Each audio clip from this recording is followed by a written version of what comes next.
In this video, we'll be breaking down when teen killers get caught, a series of cases as devastating as they are shocking. Let's get started. Starting it off with the Lionel Tate case. Florida, United States, 2001.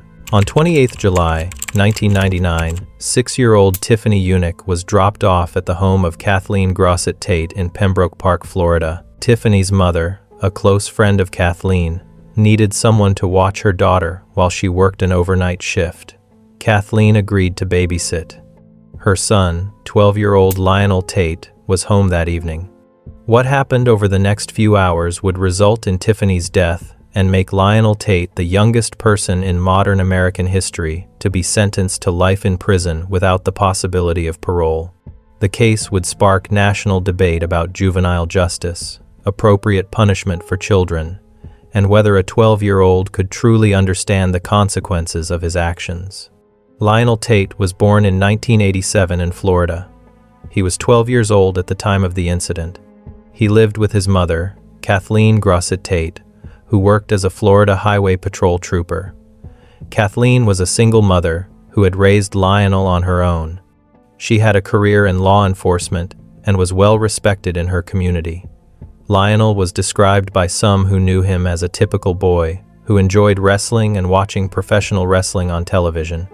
WWE, then known as WWF, was enormously popular in the late 1990s. Children across America watched wrestlers like Stone Cold Steve Austin, The Rock, and Triple H perform dramatic moves and storylines.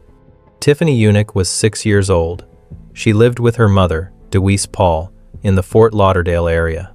DeWeese worked as a nurse and often had night shifts. She needed reliable child care for Tiffany during those hours. Kathleen Grossett Tate and DeWeese Paul were close friends. They trusted each other. DeWeese had left Tiffany with Kathleen before without any problems. There was no reason to think this night would be any different. On the evening of 28 July 1999, DeWeese dropped Tiffany off at Kathleen's home in Pembroke Park, a small town in Broward County, Florida. The plan was simple. Kathleen would watch Tiffany overnight while DeWeese worked. Kathleen would be there to supervise the children. Lionel and Tiffany would play, watch television, and eventually go to sleep. It seemed like a routine arrangement. Kathleen Grossett Tate later said she went upstairs to her bedroom at some point during the evening. She left Lionel and Tiffany downstairs in the living room. The children were watching television. Kathleen said she fell asleep upstairs. She did not hear anything unusual. She did not hear screaming or crying or sounds of a struggle. She simply went to sleep, believing the children were fine. Sometime during the night, Lionel Tate and Tiffany Unick were alone together downstairs. What exactly happened during that time has been the subject of intense scrutiny, conflicting accounts, and legal debate. What is certain is that Tiffany sustained catastrophic injuries. When Kathleen came downstairs in the early morning hours, she found Tiffany unresponsive. The little girl was not breathing. Kathleen called 911. Emergency responders arrived at the home around 10 p.m. on 28 July. Some reports indicate the call came in closer to that time, though the exact timeline has been reported differently in various sources. Paramedics found Tiffany in critical condition. She had severe trauma to her body. They attempted to resuscitate her and rushed her to a nearby hospital. Despite their efforts, Tiffany Unick was pronounced dead. The medical examiner conducted an autopsy on Tiffany's body. The findings were horrific. Tiffany had sustained massive internal injuries. She had a fractured skull. She had bleeding in her brain. She had a lacerated liver, which is a tear in the liver that causes internal bleeding. She had broken ribs. She had multiple bruises all over her body. The injuries were consistent with severe blunt force trauma. The medical examiner estimated that Tiffany had suffered approximately 35 separate injuries. For a 6-year-old child, the damage was devastating and ultimately fatal. When police arrived at the scene, they began questioning Kathleen and Lionel. Kathleen was in shock. She could not understand what had happened. She had been asleep upstairs. She had trusted her son to be with Tiffany. Lionel was questioned about what happened, His initial account was that he had been imitating professional wrestling moves. He said he was practicing moves he had seen on television. He said he was playing with Tiffany and things got out of hand. He claimed it was an accident. This explanation became the central narrative of the case. Lionel's defense would rest on the argument that he was a child who did not understand the danger of what he was doing. He was imitating wrestling, a form of entertainment that millions of children watched. He did not intend to kill Tiffany. He did not even intend to hurt her seriously. He was just playing, and the situation went horribly wrong. But investigators and prosecutors saw the case very differently. The sheer number and severity of Tiffany's injuries suggested far more than roughhousing or play fighting. 35 injuries, a fractured skull, a lacerated liver, broken ribs. These were not the result of a few wrestling moves. Prosecutors argued that Lionel had brutally beaten Tiffany. They believed the injuries indicated sustained violence over a period of time. This was not an accident. This was an assault.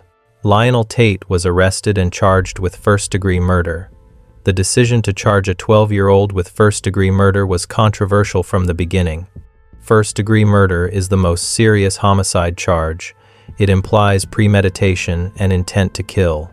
Prosecutors had to prove that Lionel intended to kill Tiffany, or that he committed an act so dangerous that death was a likely result, showing a depraved mind. Under Florida law at the time, children as young as 12 could be tried as adults for certain serious crimes. The state attorney's office decided to prosecute Lionel as an adult. This meant he would face the same potential penalties as an adult defendant, including life in prison. The decision was made by the office of Michael Satz, the state attorney for Broward County. Satz was known for being tough on crime, and he believed that the severity of Tiffany's injuries warranted the most serious charges. Before the trial, prosecutors offered Lionel a plea deal. The deal would have allowed him to plead guilty to second-degree murder and serve 3 years in a juvenile facility, followed by probation. He would have been released by the time he was 15 or 16 years old. But Lionel's mother, Kathleen, rejected the plea deal. She insisted that her son was not a murderer. She believed that Lionel's account was true, that it had been a tragic accident, and that he should not have to plead guilty to murder. She wanted to take the case to trial. The trial of Lionel Tate began in January 2001. Lionel was 13 years old by the time the trial started. He sat in the courtroom dressed in adult clothing, looking small and young next to his attorneys. The case drew significant media attention. A child being tried as an adult for murder was unusual and disturbing. The public was divided. Some people believed that Lionel was a dangerous child who needed to be held accountable. Others believed he was being scapegoated and that the justice system was failing him. The prosecution presented the medical evidence. The medical examiner testified about Tiffany's injuries in detail. The testimony was graphic and painful to hear. The prosecutor argued that no amount of wrestling play could cause such extensive damage. They suggested that Lionel had beaten Tiffany, kicked her, stomped on her, and possibly thrown her against furniture or the floor. They painted a picture of a brutal and sustained attack. The defense argued that Lionel was a child who did not understand the consequences of his actions.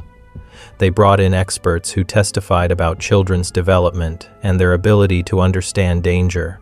They argued that professional wrestling, as seen on television, made violence seem fake and harmless.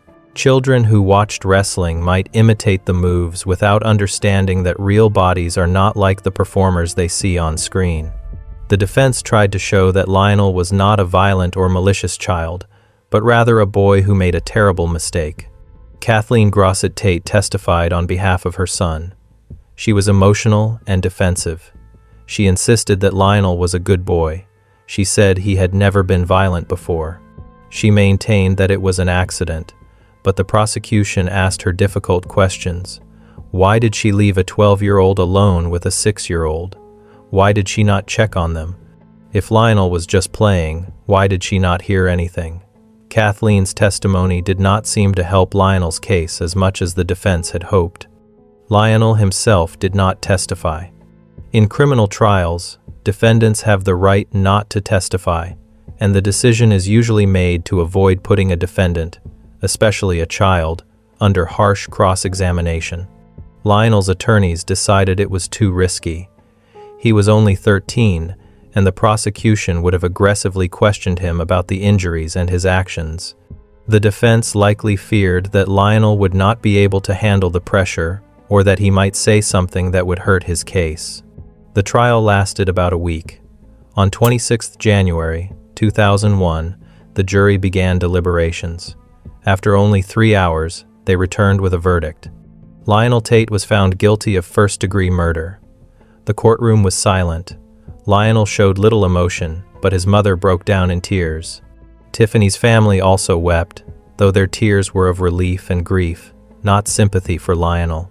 Under Florida law, the conviction of first-degree murder carried a mandatory sentence of life in prison without the possibility of parole. The judge had no discretion to impose a lesser sentence. On 9 March 2001, Lionel Tate was sentenced to life in prison without parole. He was 14 years old at the time of sentencing. He became the youngest person in the United States to receive such a sentence in modern history. The sentence shocked many people, even those who believed Lionel was guilty.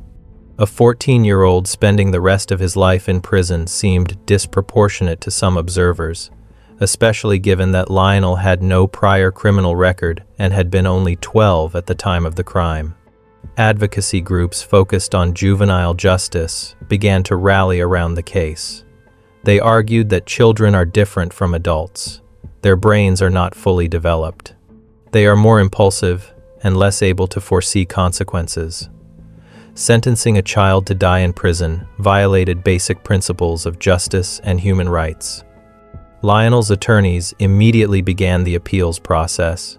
They argued that Lionel had not received a fair trial. They said his mental competency had not been adequately evaluated. They questioned whether a 12-year-old could truly form the intent necessary for a first-degree murder conviction.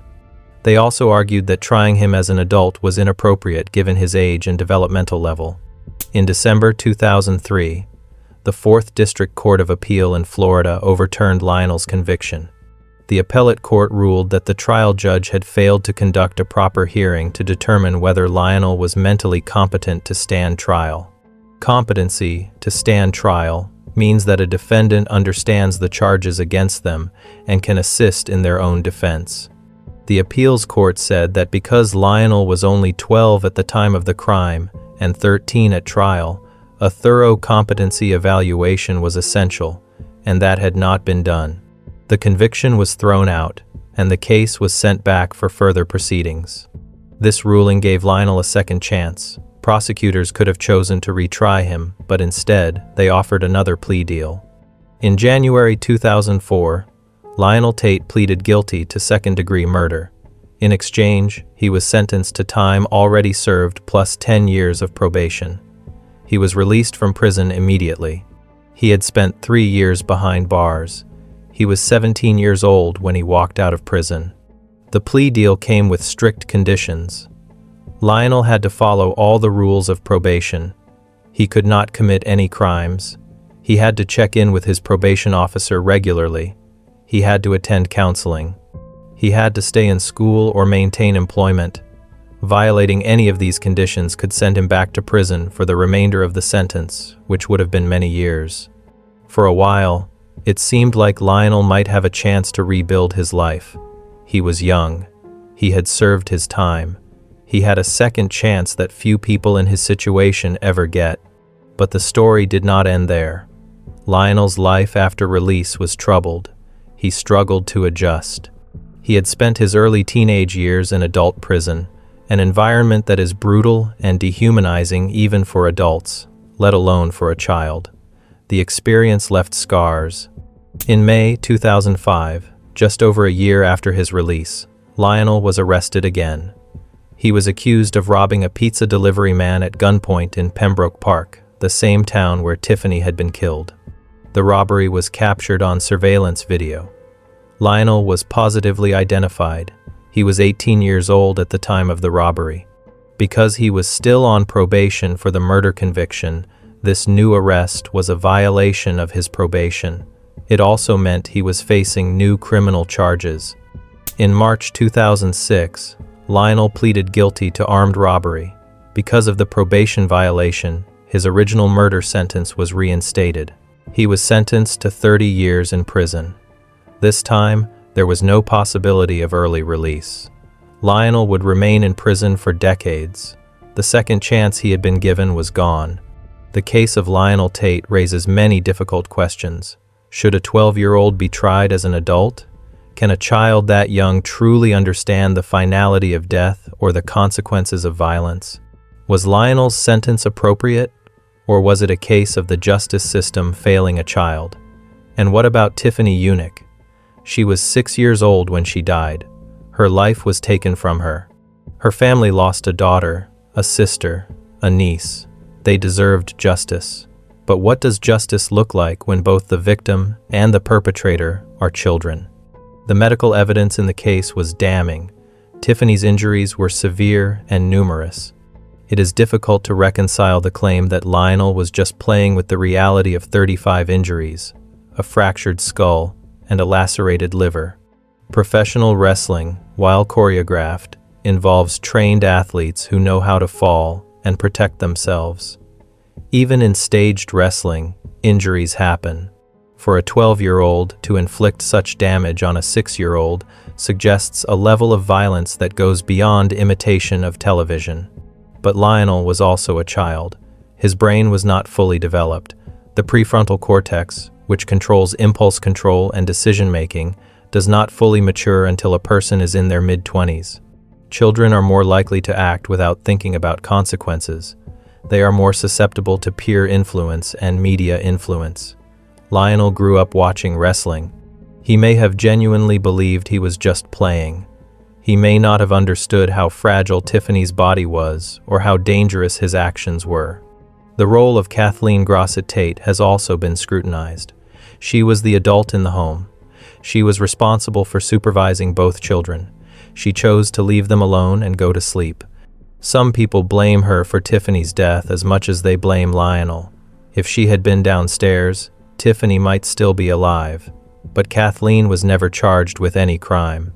She lost her son to the prison system and had to live with the knowledge that her decisions that night contributed to a tragedy. The case also highlighted flaws in the juvenile justice system. Trying children as adults is controversial. The practice assumes that some children are beyond rehabilitation and must be punished as adults. But research shows that children are more capable of change than adults. Their brains are still developing. With proper intervention, therapy, and support, even children who commit serious crimes can be rehabilitated. Sentencing a child to life without parole essentially gives up on them before they have had a chance to grow and change. Lionel Tate's case contributed to a broader national conversation about juvenile sentencing. In 2010, the United States Supreme Court ruled in Graham v. Florida that sentencing juveniles to life without parole for non-homicide offenses was unconstitutional. In 2012, the Supreme Court ruled in Miller v. Alabama that mandatory life without parole sentences for juveniles were unconstitutional, even for homicide offenses.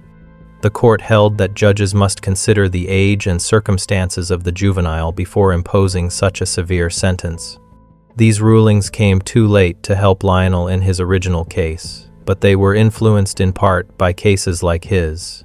Tiffany Unick's family has had to live with the loss of their daughter and sister for over 2 decades. No legal outcome could bring her back. No sentence imposed on Lionel could undo what happened. Deweese Paul, Tiffany's mother, has spoken publicly about her grief and her feelings about the case. She has expressed anger and frustration. She believes Lionel should have been held accountable. At the same time, she has had to grapple with the fact that the person who killed her daughter was also a child.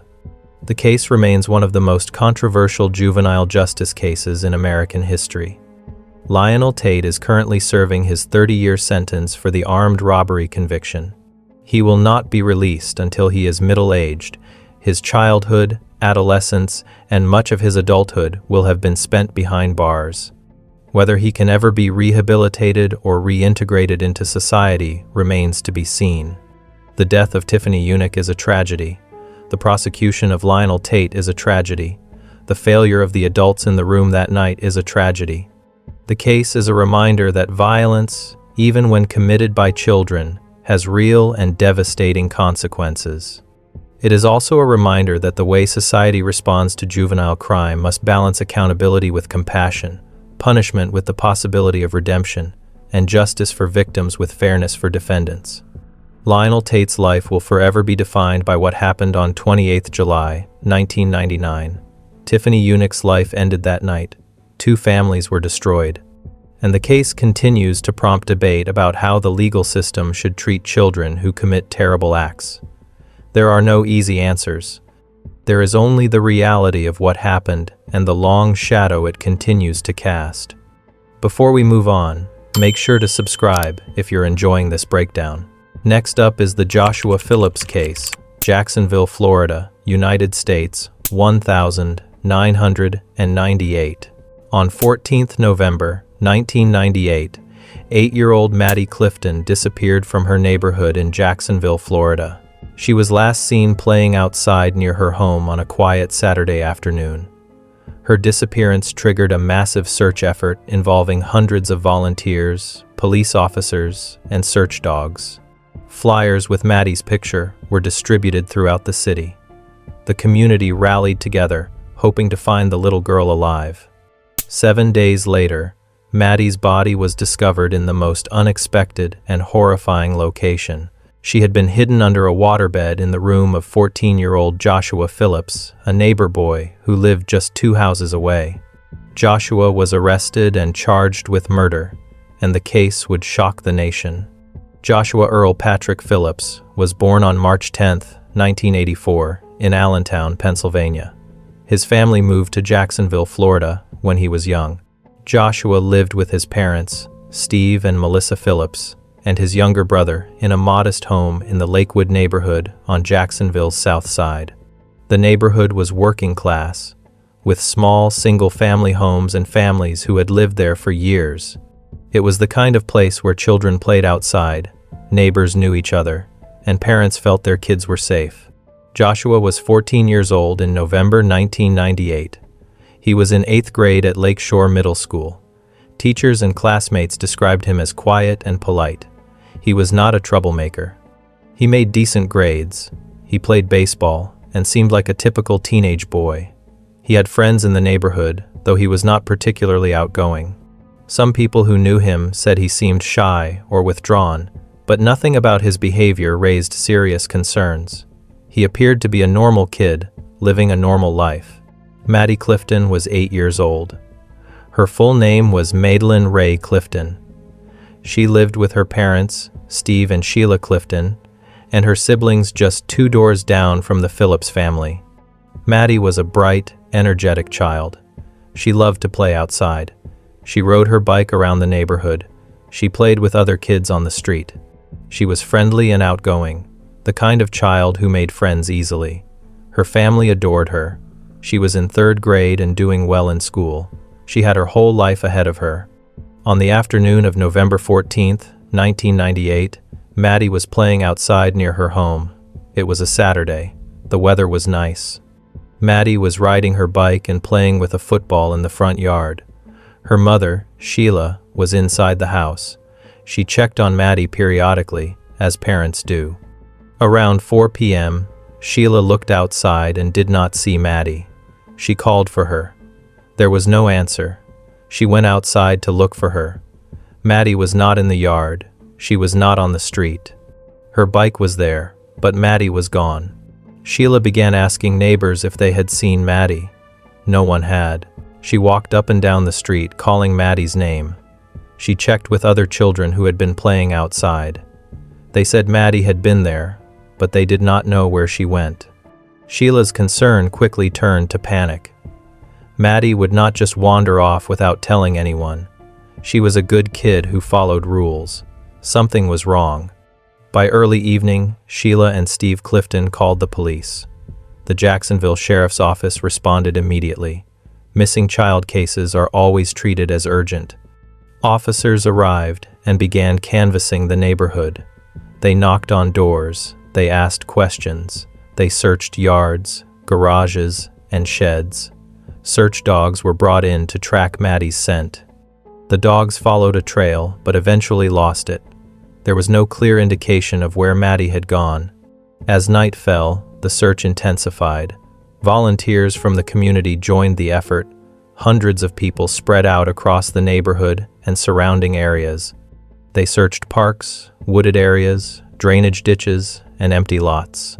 Helicopters with spotlights flew overhead. Maddie's picture was shown on local news broadcasts. The story spread quickly. A little girl had vanished in broad daylight from her own front yard. It was every parent's worst nightmare. The Clifton family was devastated. Sheila was frantic. Steve was desperately trying to coordinate with police and volunteers. Maddie's siblings were terrified. The family held out hope that Maddie had just gotten lost or had gone to a friend's house and lost track of time. But as hours turned into days, hope began to fade. Police interviewed everyone in the neighborhood. They spoke to Joshua Phillips and his family on multiple occasions. Joshua told police he had been home that afternoon. He said he had seen Maddie playing outside, but did not interact with her. He said he was in his room most of the day. His parents confirmed that he had been home. There was nothing in Joshua's demeanor that raised suspicion. He seemed cooperative and calm. He even joined the search efforts, handing out flyers and helping look for Maddie. To everyone around him, he seemed like a concerned neighbor trying to help. Days passed with no sign of Maddie. The search expanded beyond the immediate neighborhood. Divers searched ponds and retention ponds. Crews combed through wooded areas and construction sites. The FBI became involved. Child abduction cases often involve the FBI, especially when there is a possibility the child was taken across state lines. Investigators looked at registered sex offenders in the area. They followed up on tips and leads. Nothing led them to Maddie. The community remained mobilized. Candlelight vigils were held. Prayer services were organized. People tied yellow ribbons around trees and mailboxes, a symbol of hope that Maddie would come home. The local media covered the case extensively. Maddie's face was everywhere. The Clifton family appeared on television pleading for information. Sheila begged whoever had taken Maddie to bring her back. The family was living in agony, not knowing what had happened to their daughter. On November 21, 1998, exactly 7 days after Maddie disappeared, Melissa Phillips made a discovery that would solve the case in the most horrific way imaginable. Melissa was Joshua's mother. She was cleaning the house that day. She noticed a strange smell coming from Joshua's bedroom. The smell had been there for a few days, but it was getting worse. She thought maybe something had died in the walls or that there was a plumbing problem. She decided to investigate. Joshua's bed was a waterbed. Waterbeds were popular in the 1980s and 90s. They have a mattress filled with water, and beneath the mattress is a platform or frame. Melissa noticed that the smell seemed to be coming from the bed. She also noticed stains on the carpet near the bed. She decided to look under the bed. She pulled back the frame or the base of the waterbed. What she found made her scream. Maddie Clifton's body was under Joshua's waterbed. The little girl had been there for 7 days. She was wrapped in trash bags and stuffed into the base of the bed. The smell Melissa had noticed was decomposition. Maddie had been dead the entire time that hundreds of people were searching for her. She had been just 2 houses away from her own home, hidden in the bedroom of a boy the family knew and trusted. Melissa immediately called the police. Officers arrived within minutes. They secured the scene and confirmed what Melissa had found. Maddie Clifton was dead. The cause of death would need to be determined by the medical examiner, but it was clear she had been murdered. Police immediately went looking for Joshua. He was not at home. He was at a friend's house nearby. Officers found him and took him into custody. Joshua Phillips was brought to the Jacksonville Sheriff's Office for questioning. He was 14 years old, so police had to follow specific procedures when interviewing a juvenile. His parents were notified. Initially, Joshua denied knowing anything about Maddie's death. He claimed he had no idea how she ended up under his bed. But as the interrogation continued, Joshua's story began to change. Eventually, Joshua confessed. He admitted that he had killed Maddie Clifton. According to his statement, Maddie had come to his window on the afternoon of November 14th. Joshua said he was playing baseball in his backyard and accidentally hit a ball that struck Maddie in the eye. He said he panicked because he was afraid he would get in trouble. He said he brought Maddie into his room through the window to see if she was okay. He said she started to cry and make noise, and he was afraid his father would hear. Joshua claimed his father was very strict and had a temper, and he was terrified of being punished. Joshua said he tried to keep Maddie quiet. He said he hit her to stop her from crying. He said he used a baseball bat. He said he stabbed her multiple times with a knife. He said he did not mean to kill her, but he kept hitting her and stabbing her because he could not stop. When Maddie was dead, Joshua said he panicked even more. He wrapped her body in trash bags and hid her under his waterbed. He cleaned up the blood as best as he could. Then he went about his life as if nothing had happened. For 7 days, Joshua lived with Maddie's decomposing body hidden in his room. He slept in that room every night. He went to school. He participated in the search efforts. He handed out flyers with Maddie's picture on them. He stood next to Maddie's family and expressed sympathy. He looked people in the eye and lied. He was 14 years old, and he was able to maintain this deception for a full week. The confession was deeply disturbing. The details of the murder were brutal. The medical examiner's report confirmed that Maddie had been struck repeatedly and stabbed multiple times. She had suffered a horrific death. The idea that this had been done by a 14-year-old boy, and that the body had been hidden under his bed while his family went about their daily routines, was almost incomprehensible. Joshua was charged with first-degree murder. Because of the severity of the crime, prosecutors decided to try him as an adult. Florida law allowed juveniles as young as 14 to be tried as adults for certain serious offenses. The decision meant that Joshua would face the same potential penalties as an adult defendant. If convicted, he could be sentenced to life in prison. The case went to trial in July 1999. Joshua was 15 years old by the time the trial began. The trial was held in Duval County Circuit Court in Jacksonville. The prosecution's case was straightforward. They had Joshua's confession. They had the physical evidence. They had the body found in his room. They had the medical examiner's testimony about Maddie's injuries. The evidence was overwhelming. The defense did not dispute that Joshua had killed Maddie. Instead, they tried to argue that it was not premeditated murder. They wanted the jury to believe Joshua's story that the killing had been the result of panic and fear, not intentional malice. They painted a picture of a boy who made a terrible mistake and then compounded it by trying to cover it up. They brought in witnesses who testified about Joshua's father, Steve Phillips, describing him as strict and intimidating. The defense wanted the jury to understand that Joshua's fear of his father had driven him to act irrationally. The prosecution rejected this narrative. They argued that Joshua's actions after the murder showed consciousness of guilt and a clear understanding of what he had done. He hid the body. He cleaned up the evidence. He participated in the search. He lied repeatedly. These were not the actions of a panicked child. These were the actions of someone who knew he had committed a crime and was trying to avoid getting caught. The trial was emotional. Maddie's family sat in the courtroom every day. Sheila Clifton had to hear the details of how her daughter died. She had to see photographs of Maddie's body. She had to listen to Joshua's confession played in court. The pain was unbearable, but the family wanted to see justice done. They wanted Joshua held accountable for what he had taken from them.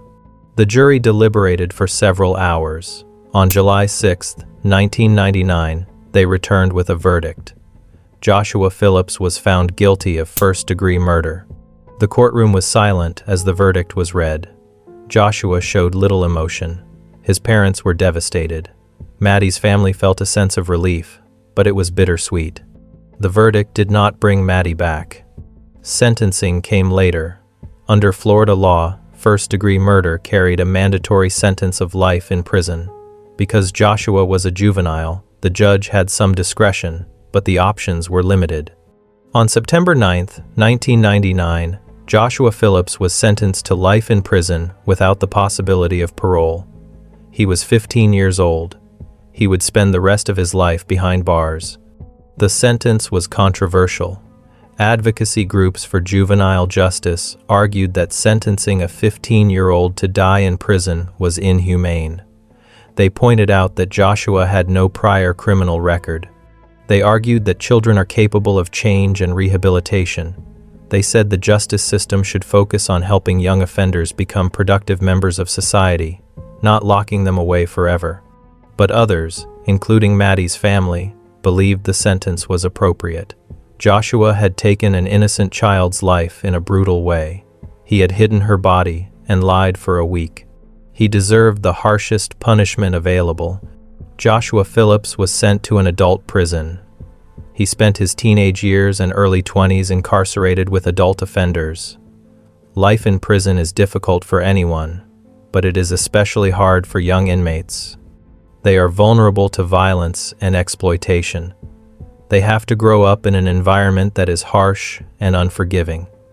Joshua had to navigate this world while serving a life sentence with no hope of release. In 2012, the legal landscape for juvenile offenders changed. The United States Supreme Court ruled in Miller v. Alabama that mandatory life without parole sentences for juveniles were unconstitutional. The court held that judges must consider the age and circumstances of the defendant before imposing such a severe sentence. The ruling applied retroactively, meaning that people who had been sentenced as juveniles to mandatory life without parole could have their cases reviewed. Joshua Phillips's attorneys filed for resentencing based on the Miller ruling. They argued that Joshua deserved a second look at his sentence. They presented evidence about his behavior in prison. Joshua had earned his GED while incarcerated. He had taken educational courses. He had stayed out of trouble. His attorneys argued that he had matured and changed since he was a 14-year-old boy who committed a terrible crime. They asked for a sentence that would give him a chance at parole in the future. The resentencing hearing took place in 2017. Maddie's family opposed any reduction in Joshua's sentence. Sheila Clifton testified at the hearing. She spoke about the pain of losing Maddie and the ongoing suffering the family endured. She said that Joshua did not deserve a second chance because he had taken away all of Maddie's chances. She urged the judge to keep the life sentence in place. The judge ultimately resentenced Joshua Phillips to life in prison with the possibility of parole after 25 years. This meant that Joshua would be eligible for a parole hearing after serving 25 years of his sentence. He would have been incarcerated since 1998, so his first parole eligibility would come in 2023. The resentencing was seen as a victory by juvenile justice advocates, but Maddie's family was devastated. They felt that Joshua was getting off easy. Joshua Phillips remains in prison. As of 2023, he became eligible for parole. Whether he will actually be granted parole is uncertain. Parole boards consider many factors, including the nature of the crime, the offender's behavior in prison, and the impact on the victim's family. Given the brutality of Maddie's murder and the strong opposition from her family, it is possible that Joshua will be denied parole and remain in prison for many more years. The case of Joshua Phillips and Maddie Clifton raises many difficult questions. How does a 14-year-old boy commit such a brutal crime? What was going through Joshua's mind when he killed Maddie? Was his story about panicking because he feared his father true, or was it a convenient excuse? And what about the 7 days he lived with Maddie's body hidden in his room? How could he sleep, eat, and go to school knowing what was under his bed? Psychologists and criminologists have studied cases like Joshua's to try to understand juvenile offenders. Some experts believe that Joshua may have had underlying psychological issues that were never diagnosed or treated. Others point to environmental factors, such as his relationship with his father and the stress he felt at home. Still others believe that some individuals are simply capable of violence, regardless of their age or upbringing. The case also highlights the vulnerability of children. Maddie Clifton was playing in her own neighborhood, just 2 houses away from her home. Her parents were nearby. She should have been safe. But a neighbor boy, someone her family knew, took her life. It is a reminder that danger can come from unexpected places and that predators are not always strangers. For Maddie's family, the pain has never gone away. Sheila and Steve Clifton have spent more than 2 decades living with the loss of their daughter. They have had to endure the trial, the appeals, the resentencing, and the media attention. They have had to watch as Joshua Phillips, the person who killed their daughter, has been given opportunities and considerations that Maddie will never have. The family has been vocal about their feelings. They do not believe Joshua deserves mercy. They believe he should spend the rest of his life in prison. The case also had a lasting impact on the Jacksonville community. The neighborhood where Maddie and Joshua lived was forever changed. Families became more cautious. Parents kept a closer eye on their children. The sense of safety and trust that had existed was shattered. The case became a cautionary tale, a reminder that evil can exist anywhere, even in quiet suburban neighborhoods. Joshua Phillips's case contributed to the national conversation about how the justice system treats juvenile offenders. Should children be tried as adults? Should they be sentenced to life in prison? Are they capable of rehabilitation? These questions do not have easy answers. The law tries to balance accountability with the recognition that children are different from adults. But cases like Joshua's test the limits of that balance. Maddie Clifton would be in her 30s now if she had lived. She would have finished school, perhaps gone to college, started a career, maybe had a family of her own. All of that was taken from her when she was 8 years old. Her life ended violently and senselessly. Her family has had to live with that loss every single day. No sentence imposed on Joshua Phillips can ever make up for what was taken. No amount of time in prison can bring Maddie back. The murder of Maddie Clifton by Joshua Phillips remains one of the most disturbing juvenile crime cases in American history. The brutality of the crime, the young age of both the victim and the offender, and the shocking discovery of Maddie's body hidden in Joshua's room all combine to make this a case that continues to haunt everyone who knows about it. Joshua Phillips will likely spend the rest of his life dealing with the consequences of what he did when he was 14 years old. Maddie Clifton's family will spend the rest of their lives grieving the daughter they lost, and the case will remain a stark reminder of the darkness that can exist in the human heart, even in the heart of a child. Before we move on, make sure to subscribe if you're enjoying this breakdown. Moving on to the Eric Smith case. Savannah, New York, United States, 1993. On 2nd August, 1993, 4-year-old Derek Roby was walking alone to a summer recreation program in the small village of Savannah, New York. It was a short walk, less than half a mile from his home. His mother had watched him leave that morning. Derek was excited about the day camp. He was carrying his lunch in a small bag. He never made it to the program. Instead, Derek encountered 13-year-old Eric Smith in a wooded area near the park. What happened next was a crime so brutal and senseless that it shocked the entire community and the nation. Eric lured Derek into the woods, killed him with shocking violence, and then left his body hidden off the path. The case would become one of the most extensively studied juvenile murder cases in American history, raising fundamental questions about childhood violence, mental health, and whether someone so young could truly be irredeemable. Eric Smith was born on January 22, 1980, in Steuben County, New York. He grew up in Savannah, a tiny village in Wayne County with a population of less than 1,000 people. Savannah was the kind of place where everyone knew everyone. It was rural, quiet, and safe. Families did not lock their doors. Children played outside without supervision. It was small-town America at its most idyllic. But Eric's childhood was far from idyllic. He was born with thick red hair and freckles, and as he grew, it became clear that he looked different from other children. Eric had a condition that caused physical abnormalities. His ears protruded significantly. His face was slightly asymmetrical. He wore thick glasses from a young age. These physical differences made him a target for bullying. Other children teased him mercilessly. They called him names. They mocked his appearance. They excluded him from games and activities. Eric was an outsider in his own community. The bullying took a severe psychological toll on Eric. He became angry and withdrawn. He had difficulty controlling his temper. He got into fights at school.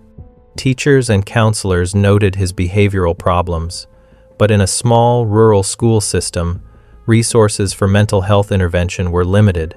Eric's parents, Ted and Tammy Smith, were concerned about their son, but they did not know how to help him. They were working-class people, doing their best to raise their children in a difficult situation. By the time Eric was 13, he was filled with rage. He felt rejected by his peers. He felt powerless and humiliated. He later told psychologists that he thought about violence frequently. He had fantasies about hurting the people who had hurt him. He was a deeply troubled child, and the warning signs were there, but no one intervened in a meaningful way. Derek Roby was 4 years old. He lived with his parents, Dale and Doreen Roby, in Savannah. Derek was a happy, outgoing little boy. He had blonde hair and a big smile. He loved being outside. He loved playing with other kids. He was enrolled in a summer recreation program at a local park. The program was designed for young children and included games, crafts, and outdoor activities. It was a safe, supervised environment where parents could send their kids during the summer months. On the morning of August 2nd, 1993, Derek was excited to go to the program. His mother, Doreen, walked partway with him and then watched as he continued down the road toward the park. It was a route Derek had walked before. The distance was short and the neighborhood felt safe. Doreen saw her son walking along the sidewalk, carrying his lunch bag, looking forward to his day. She went back inside. She expected to pick Derek up later that afternoon. She never saw her son alive again. Eric Smith was also heading toward the park that morning. He was riding his bike. He saw Derek walking alone on the road. Eric later said that something inside him snapped when he saw the little boy. He saw a target. He saw someone smaller and weaker than himself. He saw an opportunity to exert the power and control that he felt had been taken from him by years of bullying and rejection. Eric approached Derek. He was friendly at first. He talked to Derek and convinced him to follow him into a wooded area just off the path. Derek, who was only 4 years old, had no reason to be afraid of an older boy. He probably thought Eric was going to show him something interesting. He followed Eric into the trees. Once they were hidden from view, Eric attacked. The details of what happened next are extremely disturbing. Eric picked up rocks and began hitting Derek in the head with them. Derek tried to fight back and tried to scream, but he was a small child and no match for a 13-year-old. Eric hit Derek repeatedly with the rocks. He strangled him. Even after Derek was dead, Eric continued to brutalize the body. He sodomized Derek with a small stick. He poured a drink from Derek's lunch bag over the body. He covered the body with leaves and branches in a crude attempt to hide what he had done. Eric then got back on his bike and rode home. He later said he felt a sense of relief and power after the murder. He had finally exerted control over someone. He had unleashed the rage that had been building inside him for years. But the target of that rage was not one of his bullies. It was an innocent 4-year-old boy who had done nothing to Eric. When Derek did not arrive at the recreation program, the counselors became concerned. They called Derek's parents. Doreen immediately knew something was wrong. Derek would not just wander off.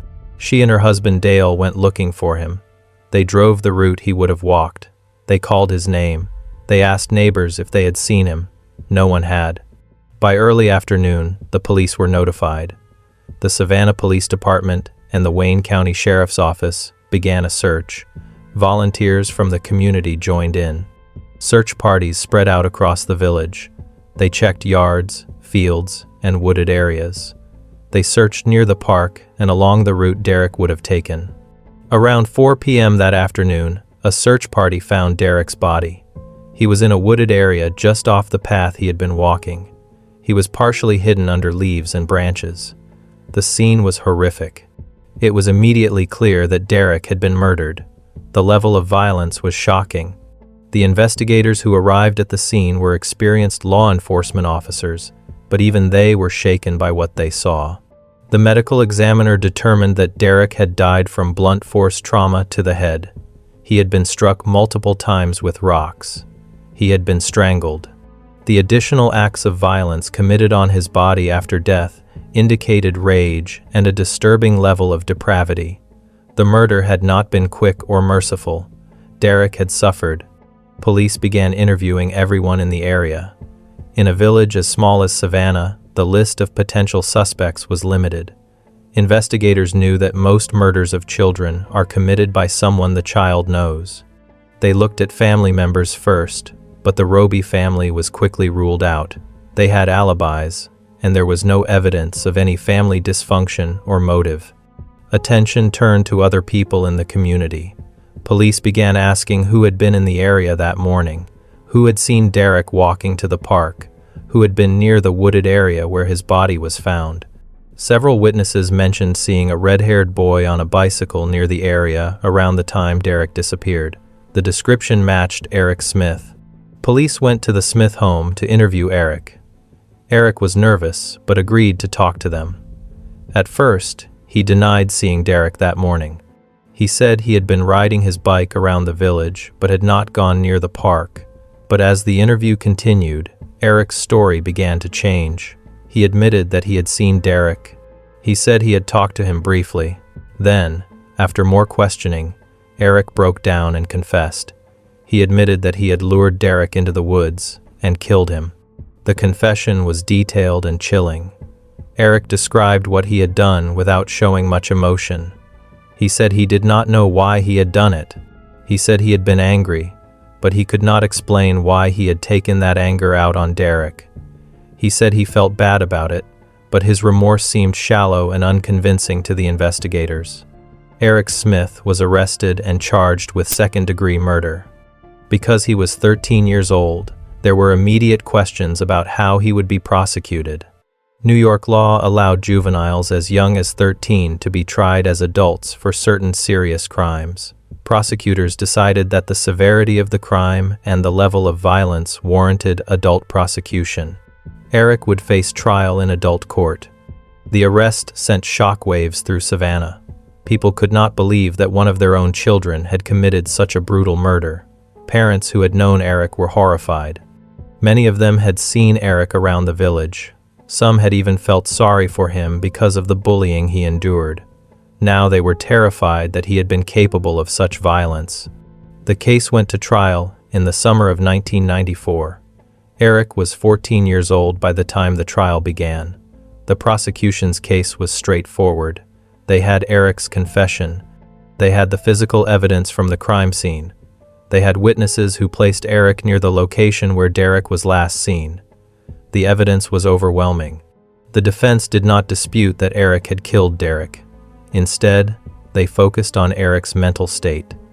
They brought in psychologists and psychiatrists to evaluate Eric and testify about his psychological condition. The defense argued that Eric suffered from a condition called intermittent explosive disorder, which causes individuals to have sudden outbursts of rage and violence that they cannot control. They also pointed to Eric's history of being bullied and the psychological damage that had caused. They argued that Eric was mentally ill and that his actions were the result of that illness, not premeditated evil. The prosecution countered that Eric knew what he was doing. He had lured Derek into the woods. He had hidden the body. He had lied to police initially. These actions showed planning and awareness. Eric might have been angry and troubled, but he was not insane. He knew right from wrong, and he chose to commit murder.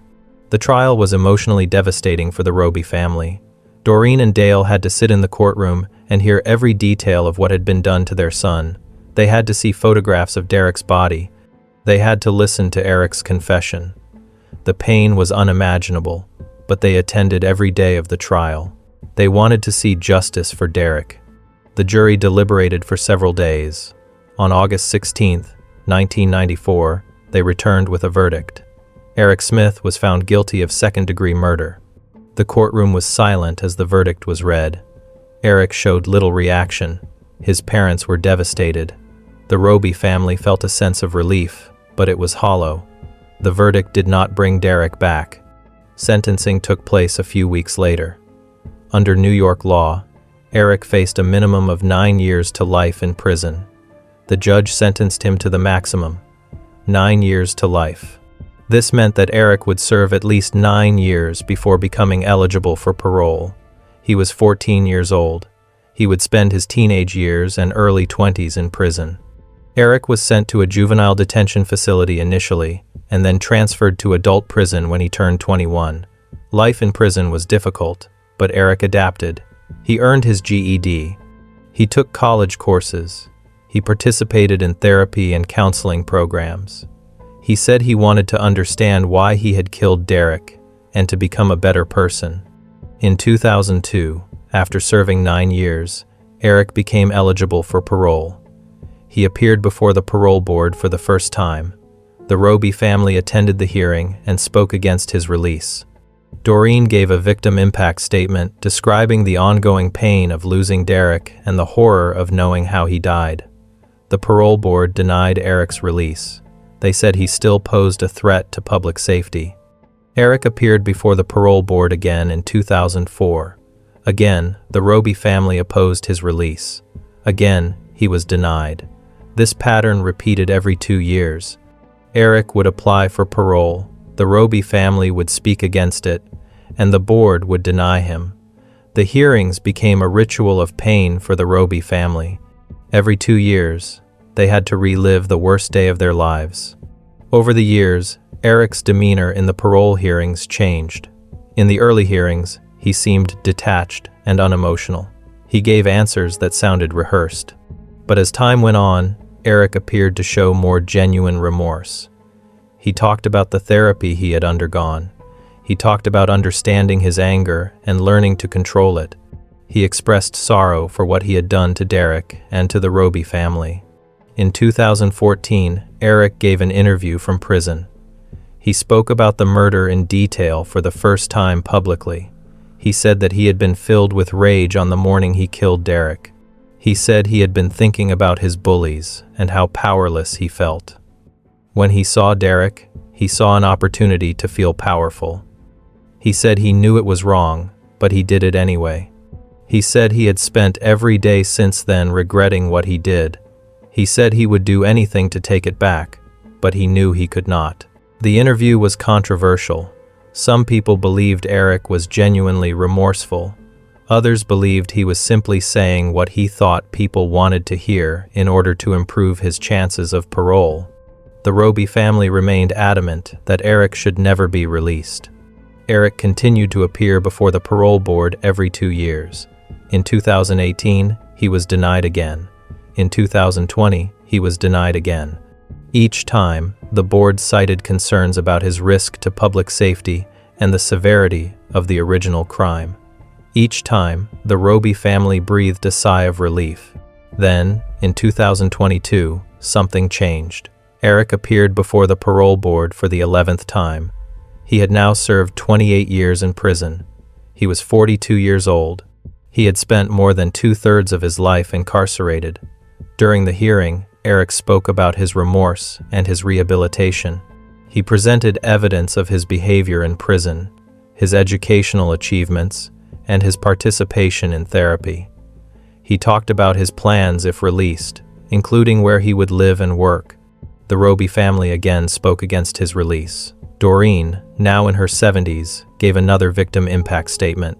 She said that Eric had taken Derek's entire life and that he did not deserve freedom. She said the family served a life sentence of grief. and Eric should serve one of incarceration. But this time, the parole board ruled differently. In October 2022, Eric Smith was granted parole. The decision shocked many people, including the Roby family. The board said that Eric had demonstrated remorse, had completed significant rehabilitation programs, and had shown that he could be safely released with supervision. Eric was released from prison in February 2023 after serving nearly 29 years. The decision to release Eric was controversial. Many people believed that someone who had committed such a brutal murder at age 13 should never be released, regardless of rehabilitation. Others believed that Eric had served his time, shown genuine change, and deserved a second chance. Juvenile justice advocates pointed to Eric's case as an example of why young offenders should not be written off as irredeemable. Since his release, Eric has lived quietly under parole supervision. He is required to check in regularly with his parole officer. He has restrictions on where he can go and who he can associate with. He is not allowed to have contact with the Roby family. He has given a few interviews in which he has continued to express remorse and commitment to living a law-abiding life. The Roby family has struggled with Eric's release. Doreen has said publicly that she does not believe Eric should be free. She says that Derek will never have the opportunity to grow up, get married, have children, or live a full life, and that Eric should not have those opportunities either. The family has had to come to terms with the fact that the person who killed their son is now walking free. The case of Eric Smith raises profound questions about juvenile crime and justice. Can a 13-year-old who commits murder be rehabilitated?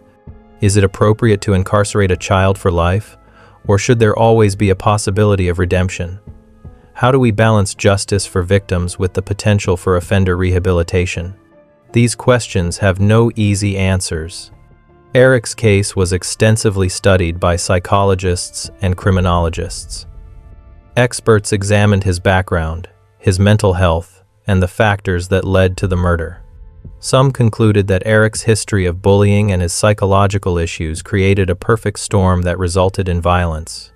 Others pointed out that many children are bullied and do not commit murder, and that Eric made a conscious choice to kill.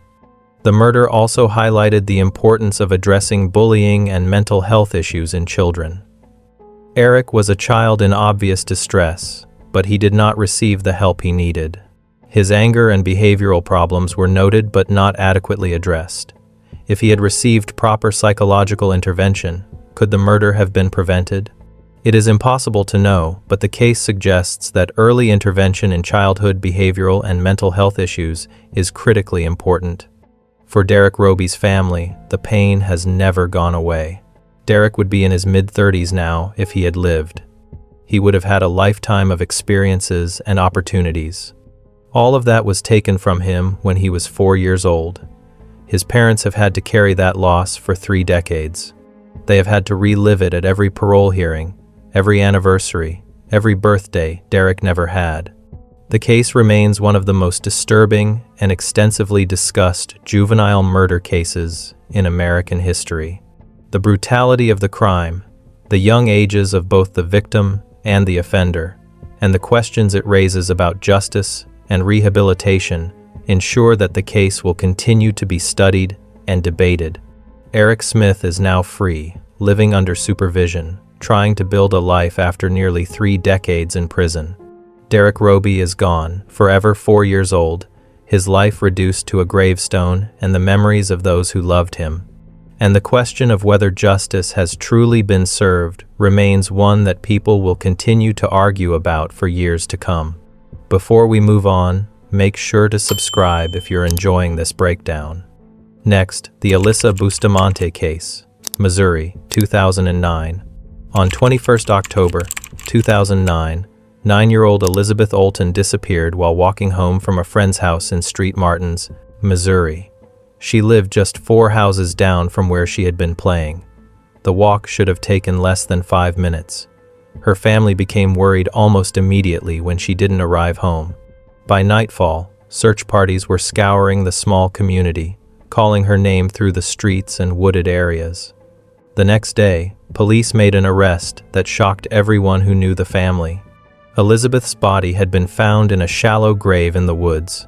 The person who led investigators to that grave was 15-year-old Alyssa Bustamante, the Olton family's teenage neighbor. What made the case even more disturbing was why Alyssa said she did it. She wanted to know what it felt like to kill someone.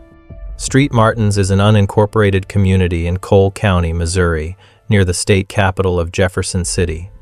It's a quiet, rural area where most people know each other. The kind of place where children play outside and neighbors look out for one another. The Olton family and the Bustamante family both lived in this close-knit community. Their homes were near each other on the same street. Elizabeth Olton was 9 years old. She was in 4th grade. By all accounts, she was a happy, friendly child. She loved playing outside, being with friends, and spending time with her family. She had 2 siblings, and they were close. Her parents were protective but allowed her the freedom that children in small towns often have.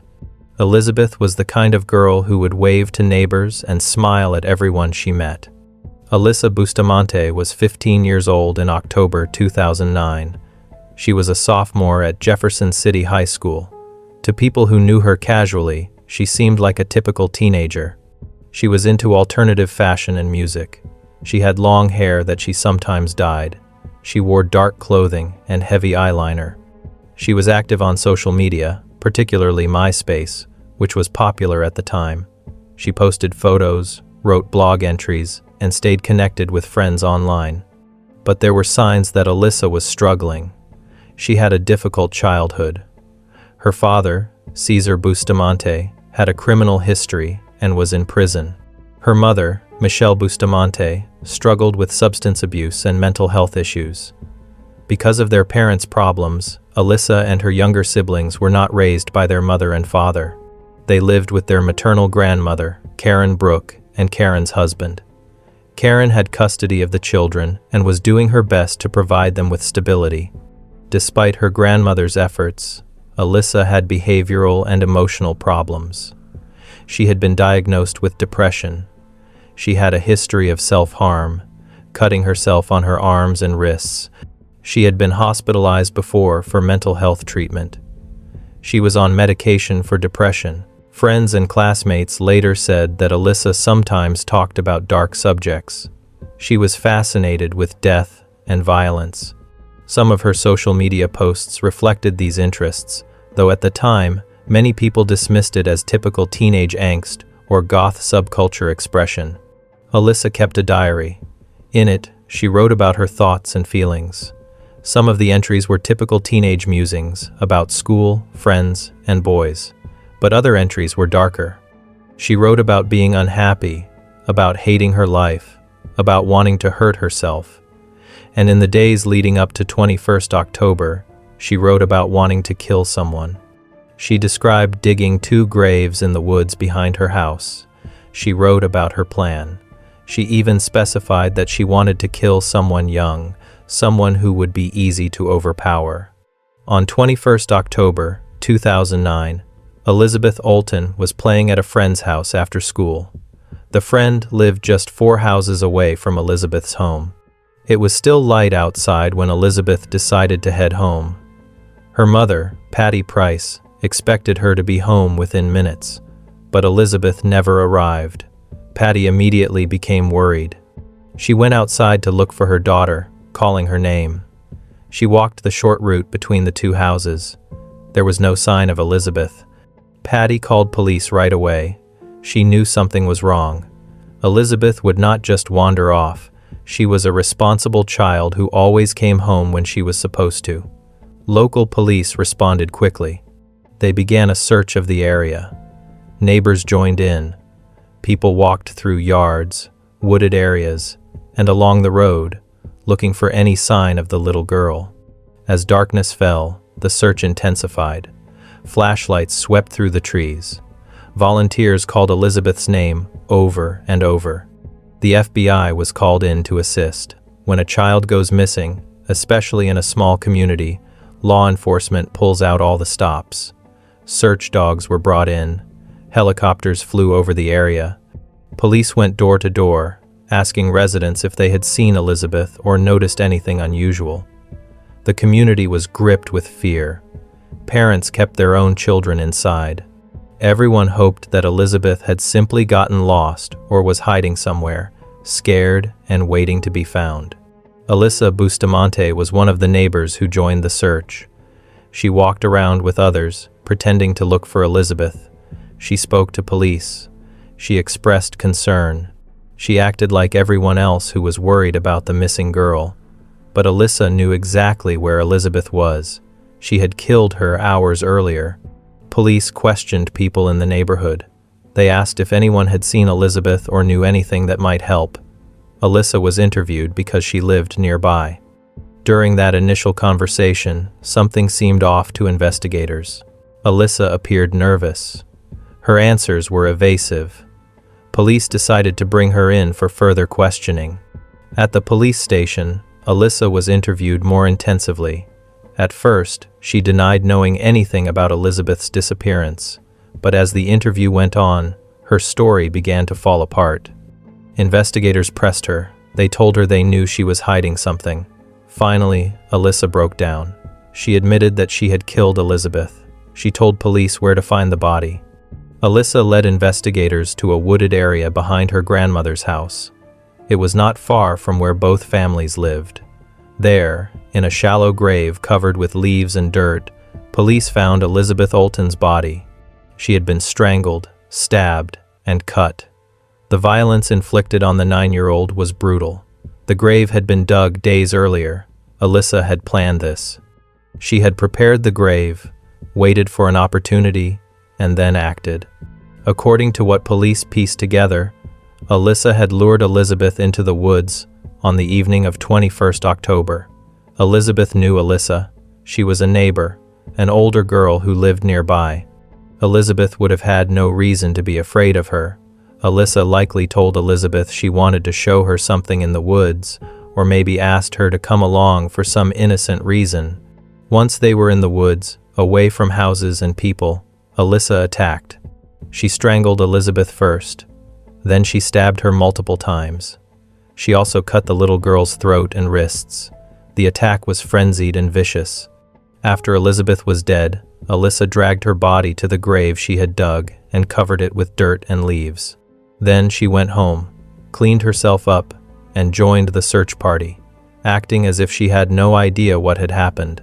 Later, when police searched Alyssa's room, they found her diary. The entries were chilling.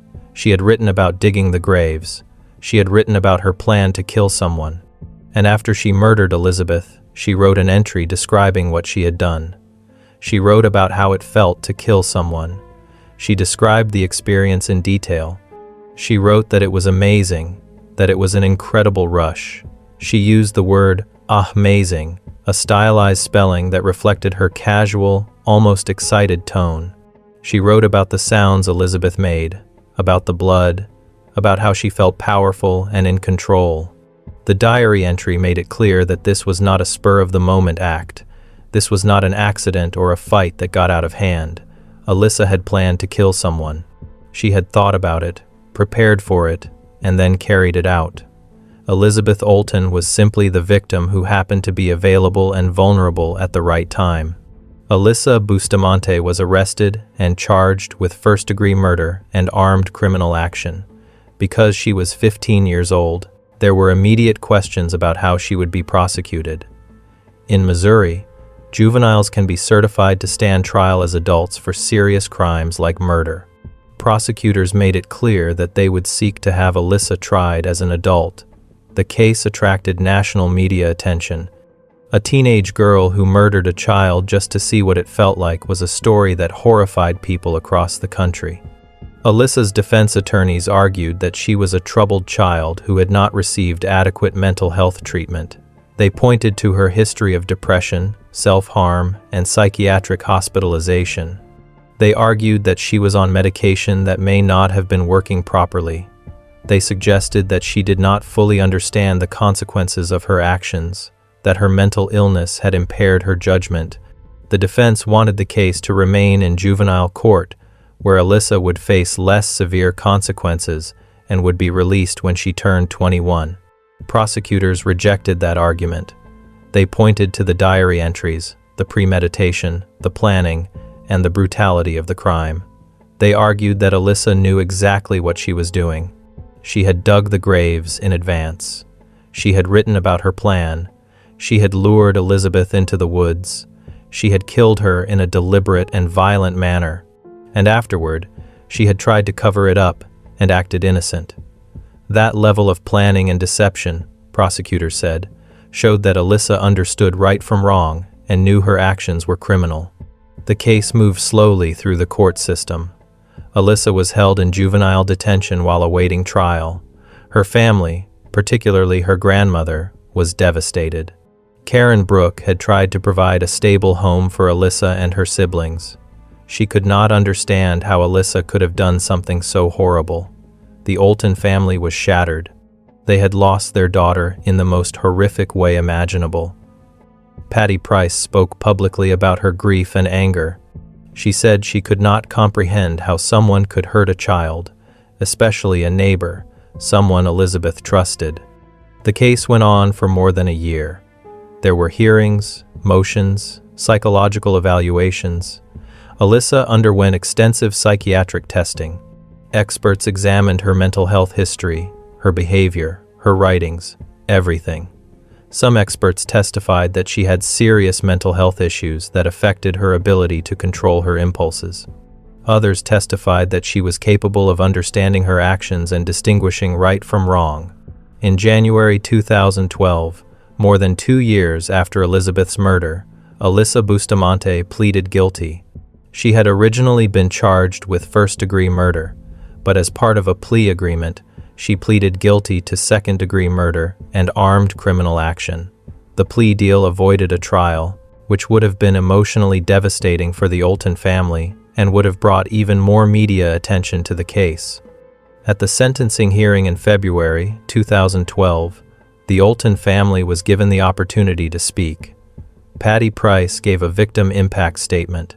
She spoke about Elizabeth, about what a wonderful child she was, about how much she was loved and missed. She spoke about the pain of losing her daughter, about the nightmares, about the fact that her family would never be whole again. She looked at Alyssa and told her that she would never forgive her. Alyssa also spoke at the hearing. She apologized to the Olton family. She said she was sorry for what she had done, that she thought about it every day, that she wished she could take it back. She cried. She said she did not know why she did it, that she was not the same person anymore, that she had changed. Her attorney argued for leniency, emphasizing her age, her mental health issues, and her remorse. The judge sentenced Alyssa Bustamante to life in prison with the possibility of parole. The sentence for second-degree murder was life with the possibility of parole after a certain number of years. For the armed criminal action charge, she received an additional consecutive sentence. The judge made it clear that Alyssa's actions were heinous and that Elizabeth's death was a tragedy that could never be undone. The sentence meant that Alyssa would spend decades in prison before she would even be eligible for parole. The case raised many questions about juvenile crime, mental health, and the justice system. Alyssa was 15 when she committed the murder. Should a 15-year-old be sentenced to life in prison? Some people believe that children and teenagers are still developing, that their brains are not fully formed, and that they should be given a chance at rehabilitation. Others believed that some crimes are so terrible that age should not matter, that Alyssa had made a choice and should face the full consequences. The case also raised questions about mental health treatment for young people. Alyssa had been diagnosed with depression. She had been hospitalized. She was on medication. But clearly, those interventions had not been enough to prevent her from committing murder. What more could have been done? Should she have been more closely monitored? Should her writings and social media posts have been taken more seriously? These are difficult questions without easy answers. Alyssa's diary played a central role in the case. Her written words provided a window into her thoughts and plans. They showed premeditation. They showed a disturbing lack of empathy. They showed that she had thought about killing someone and had looked forward to it. The diary was powerful evidence, but it also revealed a deeply troubled mind. Reading her words, it was clear that Alyssa was not a typical teenager. She was fixated on death and violence in a way that went beyond normal teenage curiosity or rebellion. The case also highlighted the randomness of Elizabeth's death. She was not targeted for any specific reason. She was simply a convenient victim. She was young, small, and easy to overpower. She lived nearby and was accessible. Alyssa had written in her diary that she wanted to kill someone young. Elizabeth fit that description. If Elizabeth had not been walking home that evening, if she had taken a different route, if Alyssa had not seen her, Elizabeth might still be alive.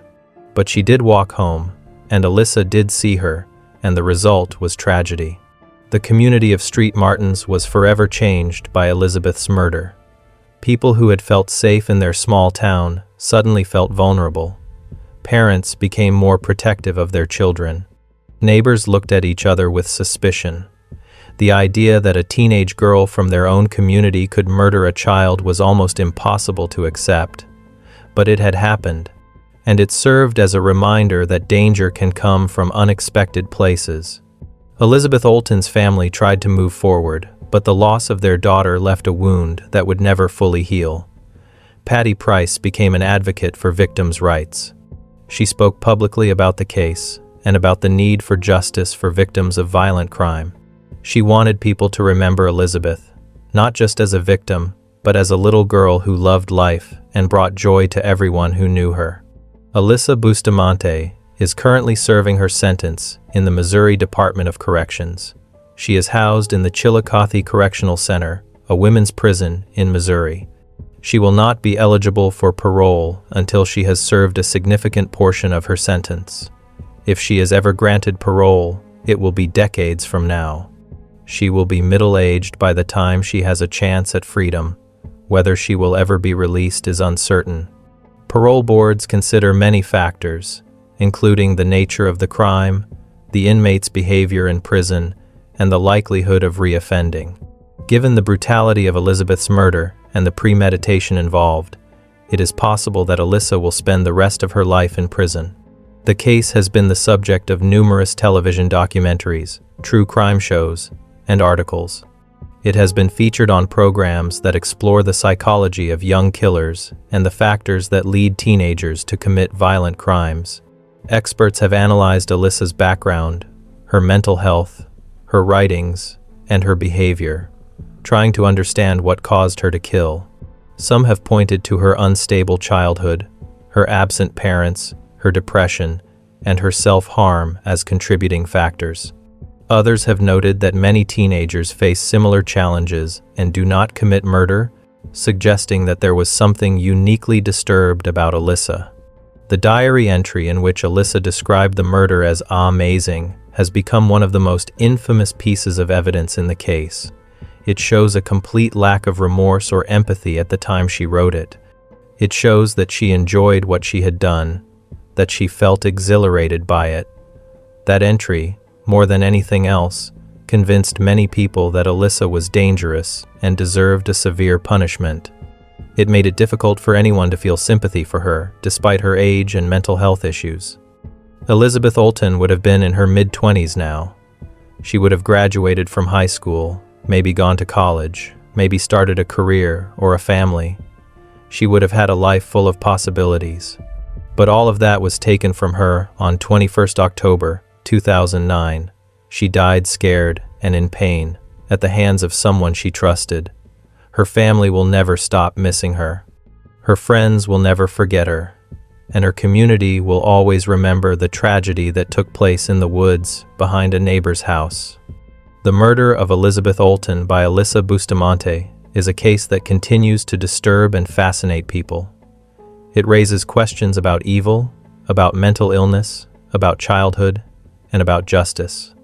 It is a reminder that violence can come from anyone, even from someone who seems like an ordinary teenager. And it is a reminder that behind closed doors, in private writings, and in the dark corners of the mind, there can be thoughts and plans that are unimaginable, to most people. Alyssa Bustamante's name will forever be associated with this crime. She will be remembered as the teenage girl who killed a child to see what it felt like. Whether she has truly changed, whether she feels genuine remorse, whether she understands the full weight of what she did, only she knows. But the consequences of her actions on 21st October 2009 will last for the rest of her life, and for the rest of the lives of everyone who loved Elizabeth Olten. Before we move on, make sure to subscribe if you're enjoying this breakdown. Let's talk about Brenda Ann Spencer, California, 1979. Brenda Ann Spencer, 1979. San Diego school shooting. On 29 January 1979, students were arriving at Cleveland Elementary School in San Diego, California for another Monday morning. It was a clear, sunny day in the quiet neighborhood of San Carlos. Parents were dropping off their children. The principal and custodian were outside, greeting students as they arrived. Just after 8:30 in the morning, shots rang out. Someone was firing a rifle at the school from across the street. Children screamed and ran for cover. Adults rushed to protect them. Within minutes, 2 people lay dead, and 9 others were wounded. The shooter was 16-year-old Brenda Ann Spencer, firing from her home directly across the street from the school. When a reporter called her house hours later and asked why she had done it, Brenda gave an answer that would become infamous. She said, "I don't like Mondays." Cleveland Elementary School was located on Lake Atlan Avenue in the San Carlos neighborhood of San Diego. It was a typical elementary school, serving children from kindergarten through 6th grade. The neighborhood was middle class and relatively quiet. Families knew each other. Children walked to school or were dropped off by parents. The school had about 500 students. It was the kind of place where people felt safe. Brenda Ann Spencer was born in April 1962. She lived at 1675 Lake Atlan Avenue, directly across the street from Cleveland Elementary. Her house was a small, single-story home with a clear view of the school entrance and playground. Brenda lived there with her father, Wallace Spencer. Her parents had divorced when she was young, and Brenda had stayed with her father. Her relationship with him was complicated and troubled. By all accounts, Brenda was an intelligent but troubled teenager. She was a student at Patrick Henry High School in San Diego. She was described as a loner. She did not have many friends. She was interested in guns and shooting. She spent time at a local shooting range and had become a good marksman. Neighbors later said that she often seemed angry or depressed. She did not get along well with her father. Some reports suggested that their home life was tense and unhappy. Brenda had epilepsy and took medication for it. She also struggled with what would later be described as depression and other emotional problems. But in 1979, mental health awareness was not what it is today. Teenagers who were struggling often did not receive the help they needed. Brenda was one of those teenagers. For Christmas in 1978, just over a month before the shooting, Brenda's father gave her a rifle. It was a Ruger 10-22, a semi-automatic .22 caliber rifle. It is a common rifle, often used for target shooting and small game hunting. When Brenda opened the present, she reportedly told her father that she did not want a gun. She said she wanted a radio instead. But Wallace Spencer insisted. He thought she would enjoy having a rifle since she liked shooting. He also gave her 500 rounds of ammunition. Why a father would give his troubled teenage daughter a rifle and a large amount of ammunition is a question that has been asked many times. Some people believe Wallace Spencer simply did not understand how disturbed Brenda was. Others believe he was neglectful or indifferent. Whatever his reasons, the decision to give Brenda that rifle would have catastrophic consequences. In the weeks leading up to 29th January, Brenda's behavior became more concerning. She made comments to classmates about doing something that would get her on television. She talked about hating the school across the street. She mentioned that the children there annoyed her. Some classmates later said they thought she was just talking, that they did not take her seriously. Teenagers say dramatic things all the time, but Brenda was not just talking. On the morning of 29th January, 1979, Brenda woke up in her house across from Cleveland Elementary. She took her rifle and went to a window that faced the school. She had a clear line of sight to the entrance and the playground. She positioned herself and waited. Around 8:30, as children were arriving and gathering outside, Brenda opened fire. The principal of Cleveland Elementary was Burton Ragg. He was 53 years old and had been an educator for many years. He was well liked by students, parents, and staff. He was dedicated to his job and cared deeply about the children in his school. That morning, Burton was outside the main entrance, welcoming students as they arrived. When the shooting started, Burton immediately moved to protect the children. He rushed toward the danger, trying to shield students and get them to safety. He was shot multiple times. He fell to the ground, mortally wounded. Michael Suchar was the head custodian at Cleveland Elementary. He was 56 years old. He had worked at the school for many years and was known as a kind, hard-working man. When he heard the gunfire, Michael ran outside to help. He saw Burton Ragg on the ground and moved to pull him to safety. As he reached for Burton, Michael was shot. He was hit in the chest and abdomen. He collapsed next to Burton. Both men died at the scene. Children were running and screaming. Some were hit by bullets as they ran for cover. Some were inside classrooms when the shooting started and dove under desks. Teachers locked classroom doors and pulled shades down over windows. They huddled with their students, trying to keep them calm and quiet. Outside, the scene was chaos. Wounded children were crying. Adults were trying to reach the injured while also staying out of the line of fire. Brenda fired at least 30 shots. She aimed at the school entrance, the playground, and anyone who moved in her line of sight. She reloaded and kept firing. The sound of gunfire echoed through the neighborhood. People called 911. Within minutes, police were on their way. 9 people were wounded in addition to the 2 who were killed. 8 children and 1 police officer were hit by bullets. The children ranged in age from 6 to 12 years old. Some were shot in the legs or arms. Others were more seriously wounded. 1 girl was shot in the back. A boy was hit in the abdomen. The injuries were traumatic, both physically and emotionally. These were young children who had been excited about going to school that morning, and now they were lying on the ground, bleeding and terrified. When police arrived, they quickly realized where the shots were coming from. Officers positioned themselves around the Spencer house. They tried to communicate with Brenda, shouting for her to put down the weapon and come out.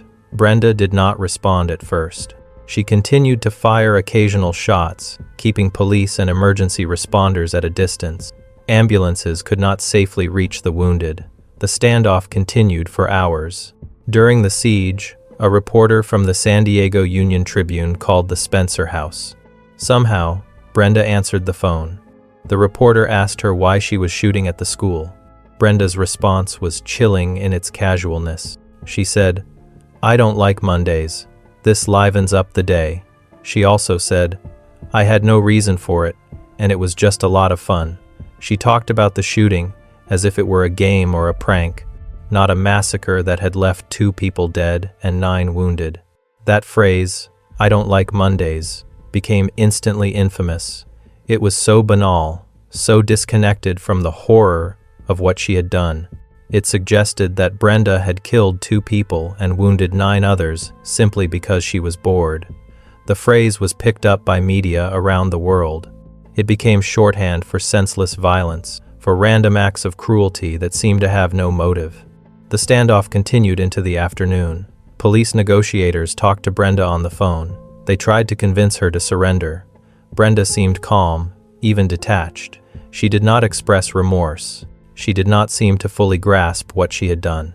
Eventually, after nearly 7 hours, Brenda agreed to come out. She put down the rifle and walked out of the house with her hands up. Police arrested her without further incident. Inside the house, police found the rifle, spent shell casings, and ammunition. They also found evidence of Brenda's troubled life. The house was messy and poorly maintained. There was little food. Brenda's living conditions suggested neglect. Her father, Wallace Spencer, was not home during the shooting. He was at work. When he was notified of what had happened, he was shocked. He later said he had no idea Brenda was capable of something like this. Brenda Ann Spencer was charged with 2 counts of murder and assault with a deadly weapon. Because she was 16 years old, there were questions about whether she would be tried as a juvenile or an adult. Given the severity of the crime and the fact that 2 people had been killed, prosecutors sought to have her tried as an adult. Ultimately, she was tried as an adult. Brenda pleaded guilty to the charges. She did not contest the facts of the case. She admitted that she had shot Burton Ragg and Michael Suchar, and that she had wounded the others. Her defense attorneys argued that she was mentally ill and had not been in her right mind when she committed the shooting. They pointed to her history of emotional problems, her troubled home life, and the fact that she had been given a rifle by her father despite being clearly unstable. Psychiatric evaluations were conducted. Brenda was diagnosed with epilepsy, depression, and what some doctors described as a personality disorder. Some experts believed she had traits of psychopathy, given her lack of empathy and remorse. Others believed she was simply a very disturbed teenager who had not received adequate care or supervision. The evaluations painted a picture of a young woman who was deeply unhappy and disconnected from normal human emotions. In April 1980, Brenda Ann Spencer was sentenced. She received 25 years to life in prison. The sentence meant that she would be eligible for parole after 25 years, but it did not guarantee she would be released. The judge made it clear that her actions had been horrific and that the community needed to be protected from her. The shooting at Cleveland Elementary had a profound impact on the community. Parents were terrified, children were traumatized, the school itself had to recover from the violence that had occurred on its grounds. Counselors were brought in to help students and staff process what had happened. Security measures were increased at schools across San Diego and beyond. The shooting was one of the first high-profile school shootings in the United States, and it raised awareness about the vulnerability of schools to violence.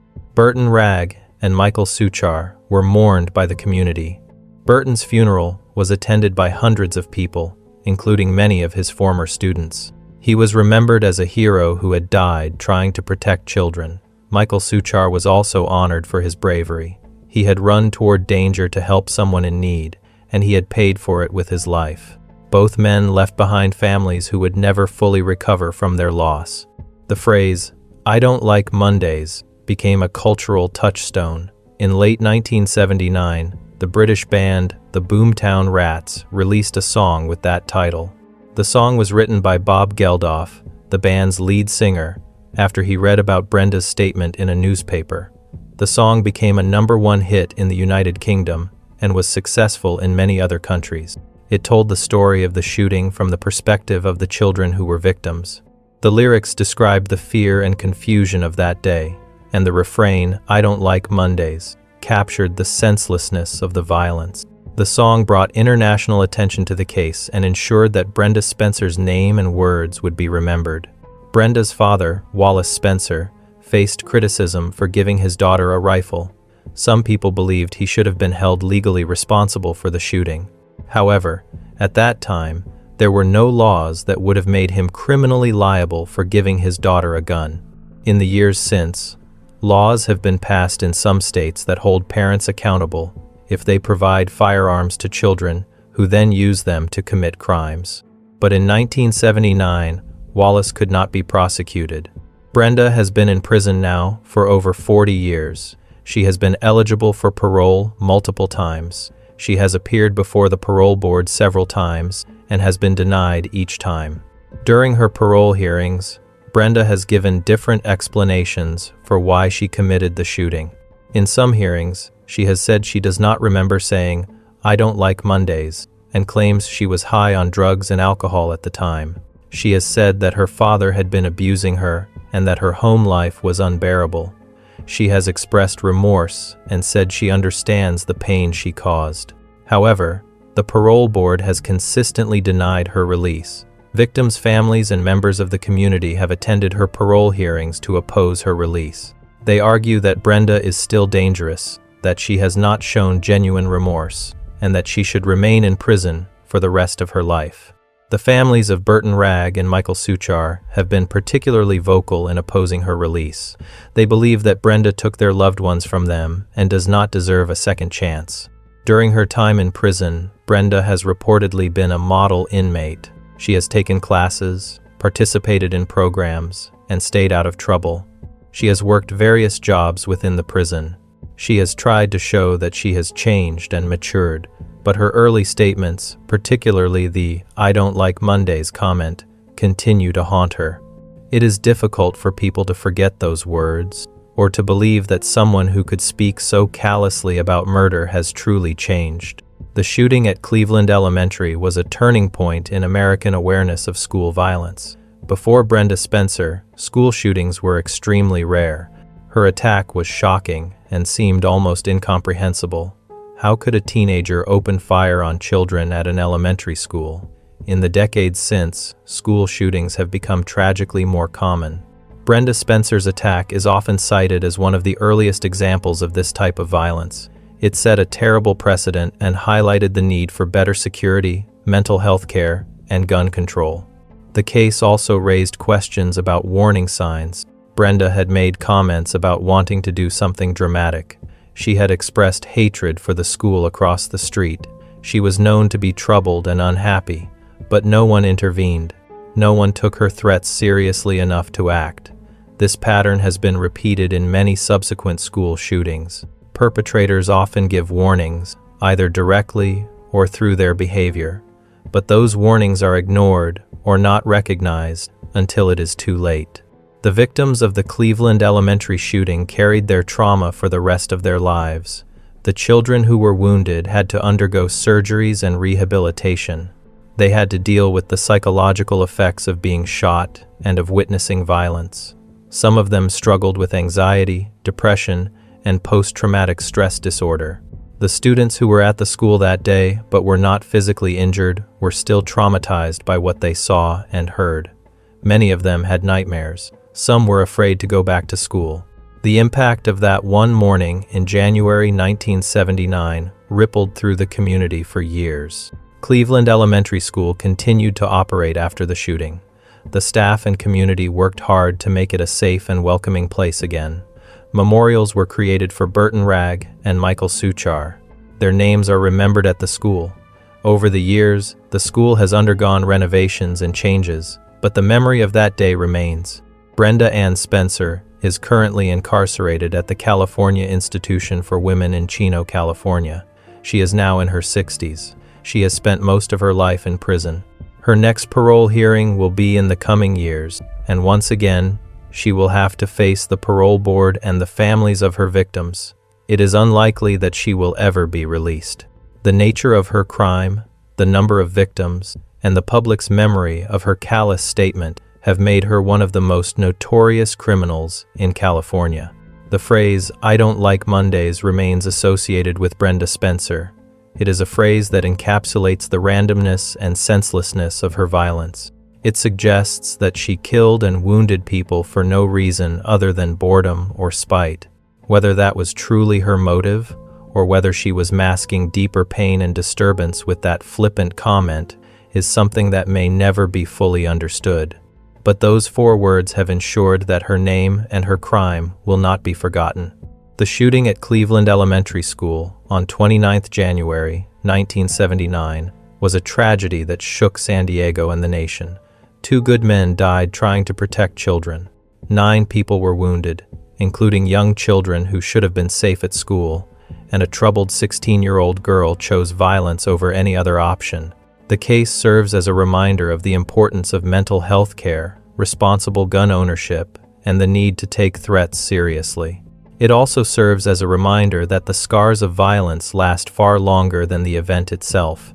The families of Burton Ragg and Michael Suchar, the wounded victims, and the entire community of San Carlos are still living with the consequences of what Brenda Ann Spencer did on that Monday morning more than 40 years ago. Before we move on, make sure to subscribe if you're enjoying this breakdown. Moving on to the story of Zachary Davis, Texas, 2012. Zachary Davis, Texas, 2012. On 17 February 2012, emergency responders arrived at a home in Denton, Texas, after receiving a frantic 911 call. Inside the residence, they found a scene of unimaginable horror. 2 people were dead, stabbed multiple times in a brutal attack. The victims were 42-year-old Melanie Davis and her 4-year-old son, Gabriel. Within hours, police arrested Melanie's 15-year-old son, Zachary Davis. He confessed to killing his mother and younger half-brother with a butcher knife while they slept. The crime shocked the quiet suburban community and raised difficult questions about what could drive a teenager to murder his own family in such a violent way. Denton is a city in North Texas, about 40 miles north of Dallas. It's a college town, home to the University of North Texas and Texas Woman's University. The population is diverse, with students, families, and professionals. It's generally considered a safe, friendly place to live. The Davis family lived in a residential neighborhood where homes were close together and neighbors knew each other at least by sight. Melanie Davis was 42 years old. She worked as a bankruptcy paralegal at a law firm in Denton. By all accounts, she was a dedicated mother who cared deeply about her children. She had 2 sons from different relationships. Her older son was Zachary, who was 15. Her younger son was Gabriel, who was only 4 years old. The boys had different fathers, and Melanie had been raising them largely on her own. Zachary Davis was a sophomore at Denton High School. He was described by some who knew him as quiet and withdrawn. He did not have many close friends. He spent a lot of time alone in his room, playing video games and using the computer.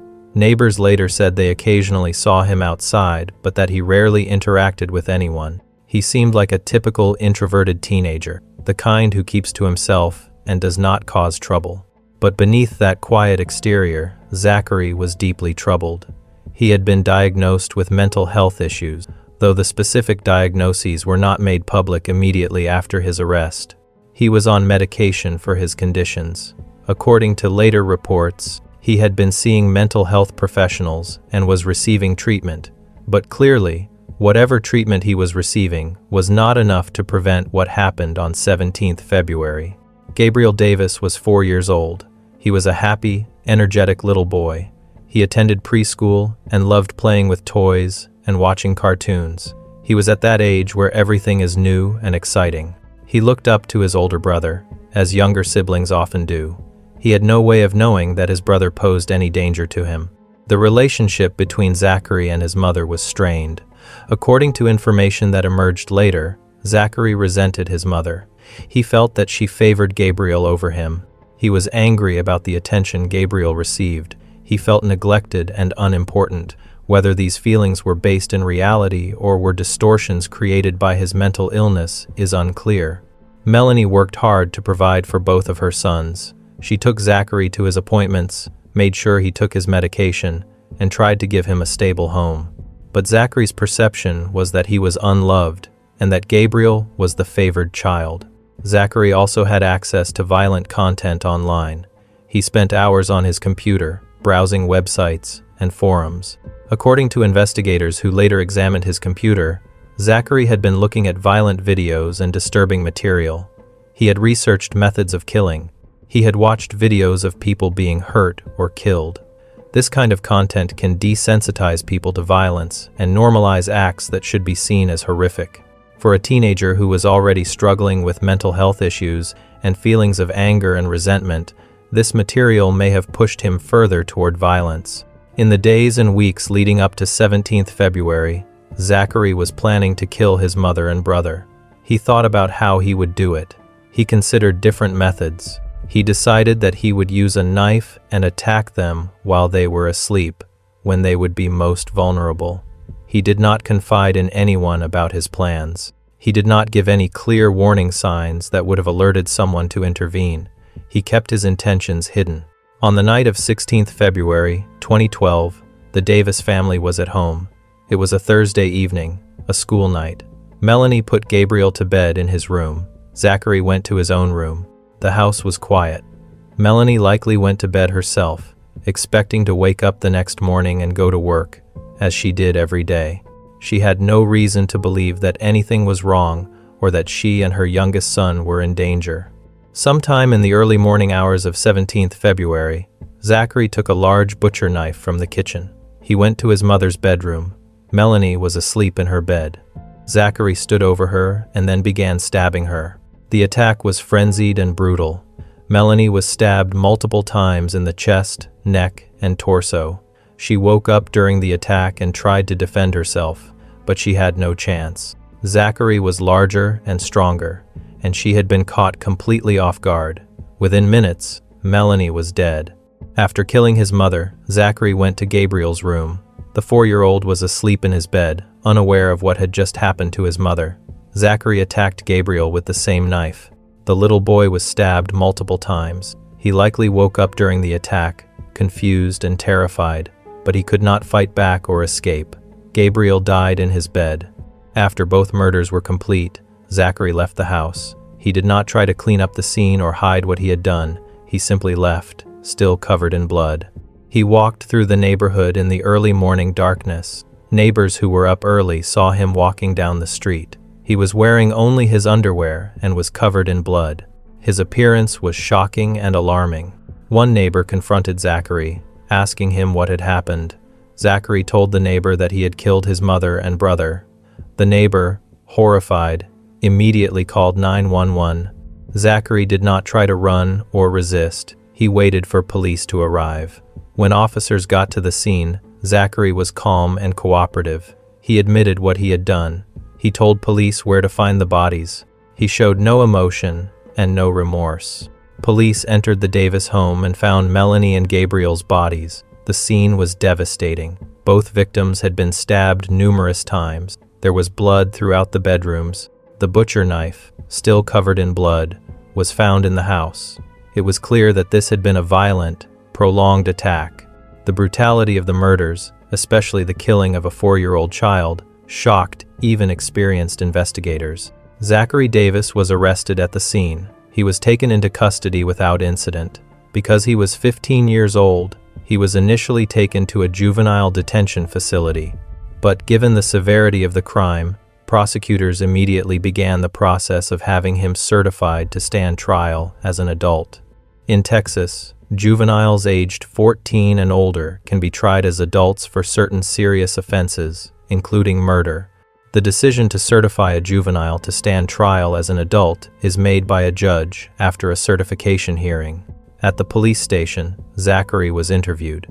He confessed to the murders. He described what he had done in detail. He explained that he had killed his mother because he was angry with her and felt that she did not love him. He said he killed Gabriel because he did not want to leave him without a mother. This reasoning was chilling. It suggested that Zachary believed he was doing Gabriel a favor by killing him, that he thought it would be cruel to leave the 4-year-old alone. It showed a complete disconnect from reality and from normal human empathy. Zachary also told investigators that he had been planning the murders for some time. He had thought about different ways to kill his mother and brother. He had considered using a gun, but they did not have one in the house. He settled on a knife because it was available and he knew it would be effective. He said he waited until they were asleep because he knew they would not be able to defend themselves. His confession was matter of fact and showed no signs of remorse or regret. The community of Denton was shocked and horrified by the murders. People who lived near the Davis family could not believe that such a terrible crime had happened in their neighborhood. Parents held their children closer and looked at their own families with renewed appreciation. The idea that a teenager could kill his own mother and little brother was almost incomprehensible. News of the murders spread quickly through local media and then nationally. It became another tragic story of family violence, made even more disturbing by the age of the perpetrator and the age of one of the victims. Melanie Davis was remembered by colleagues and friends as a hardworking, caring person. Her co-workers at the law firm where she worked were devastated. They described her as someone who always had a smile, who cared about her clients, and who talked about her sons with love and pride. They could not reconcile the woman they knew with the horrific way she had died. Gabriel was remembered as a sweet, innocent child who had his whole life ahead of him. His preschool teachers and the parents of his classmates mourned his loss. The legal process moved forward quickly. A certification hearing was held to determine whether Zachary would be tried as a juvenile or as an adult. The judge heard testimony from psychologists, social workers, and prosecutors. Zachary's mental health history was presented. His defense attorneys argued that he was a deeply disturbed child who needed treatment, not punishment. They said that he should remain in the juvenile system where he could receive mental health care and possibly be rehabilitated. Prosecutors argued the opposite. They pointed to the brutality of the murders, the premeditation involved, and the fact that Zachary had killed not just one person but two, including a defenseless 4-year-old child.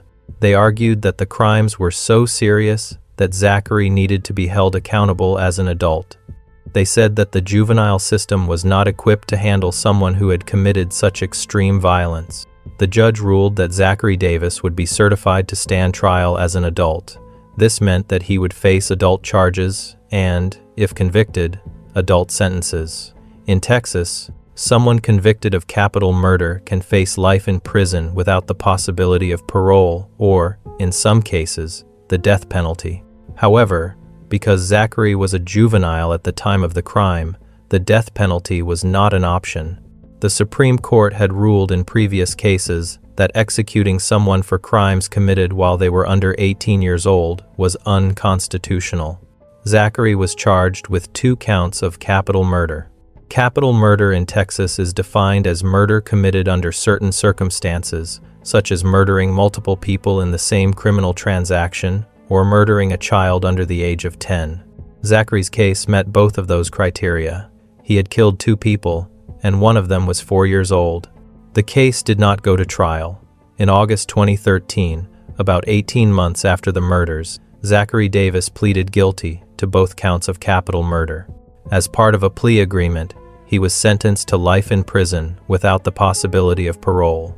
The plea deal avoided a trial, which would have been emotionally devastating for the extended family and would have required them to relive the details of the murders.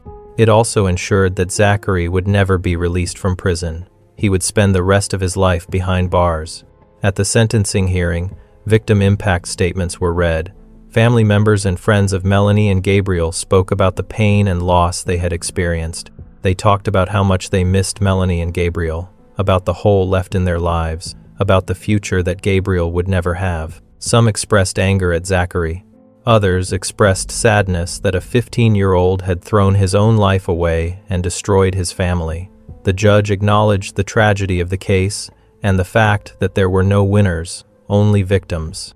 Zachary showed little emotion during the sentencing hearing. He did not make a statement, he did not apologize, or ask for forgiveness. His lack of emotional response was noted by observers and was consistent with what had been seen throughout the case. Whether this was due to his mental illness, shock, immaturity, or a genuine lack of empathy was unclear. The case raised many questions about mental health treatment for juveniles. Zachary had been diagnosed with mental health issues and was receiving treatment, but it had not been enough to prevent him from committing murder. What more could have been done? Should he have been hospitalized? Should he have been more closely monitored? Should someone have noticed warning signs that he was becoming dangerous? These questions are difficult to answer. Mental health professionals cannot predict with certainty who will become violent. Treatment is not always effective, especially if the patient is not fully engaged or if the underlying issues are severe. The case also raised questions about violence in media and online content. Zachary had been consuming violent videos and disturbing material online. Did this content contribute to his decision to kill? Or was he drawn to that content because he already had violent thoughts? This is a debate that has been ongoing for years. Some experts believe that exposure to violent content can desensitize people and make them more likely to commit violence. Others believe that people who are already inclined toward violence seek out violent content, but that the content itself is not the cause. There is likely truth to both perspectives. The impact on the extended family was profound.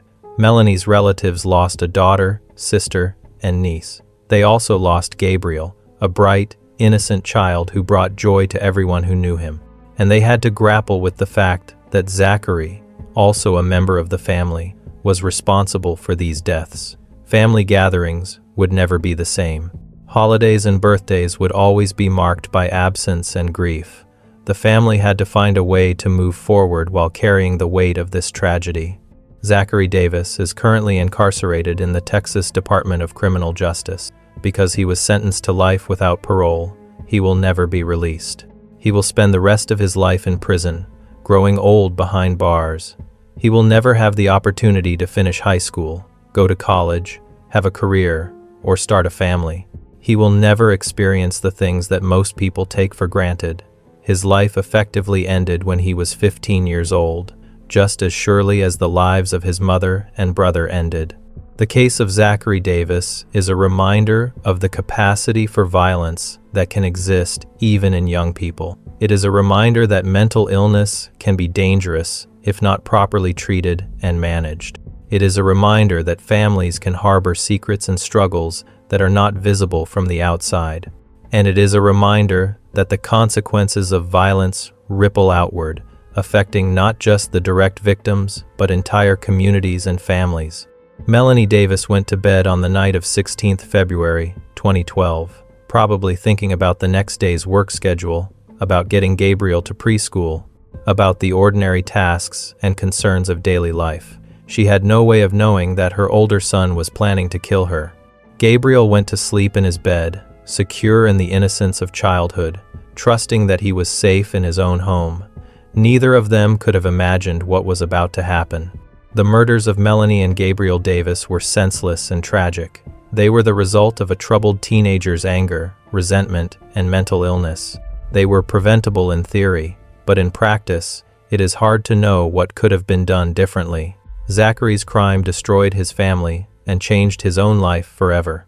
He will have decades in prison to think about what he did, to understand the weight of taking two lives, especially that of a 4-year-old child who had done nothing wrong.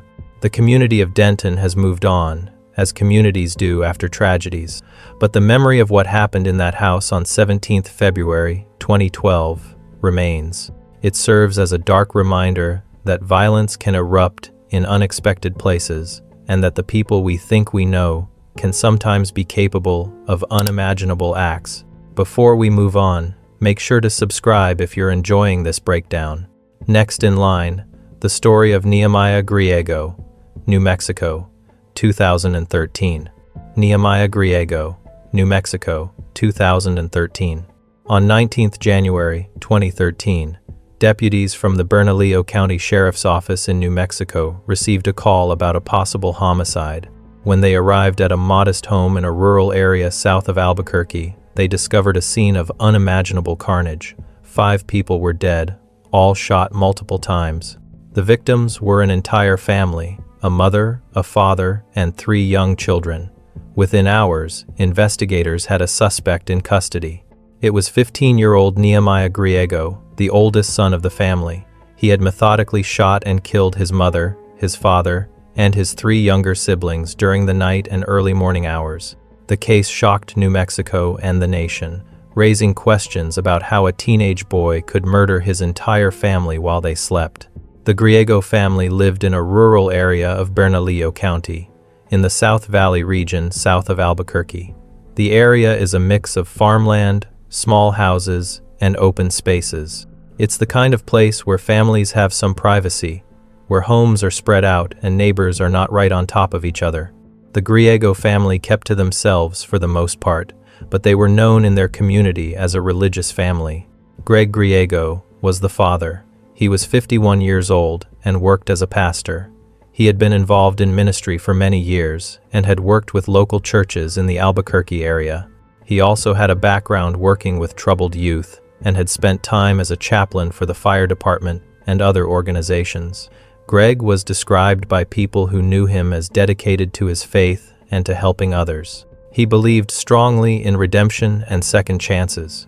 Sara Griego was the mother.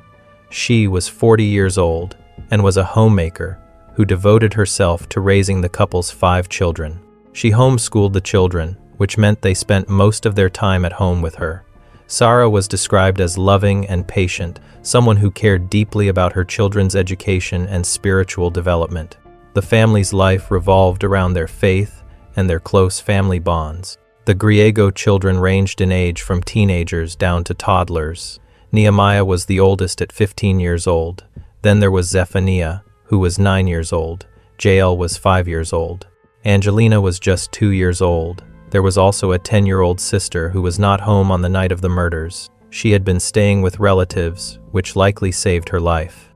Nehemiah Griego appeared to be a typical teenager from a religious family. He was homeschooled by his mother along with his siblings. He was interested in music and played guitar. He attended church services and youth group activities. He had some friends from church and from a homeschool group. On the surface, there was nothing that suggested he was capable of violence. But beneath that surface, Nehemiah was struggling with dark thoughts. According to information that emerged after his arrest, Nehemiah had become increasingly interested in violent video games and military combat. He spent hours playing first-person shooter games. He was fascinated with weapons and military tactics. He had access to firearms in the home, as his father owned several guns.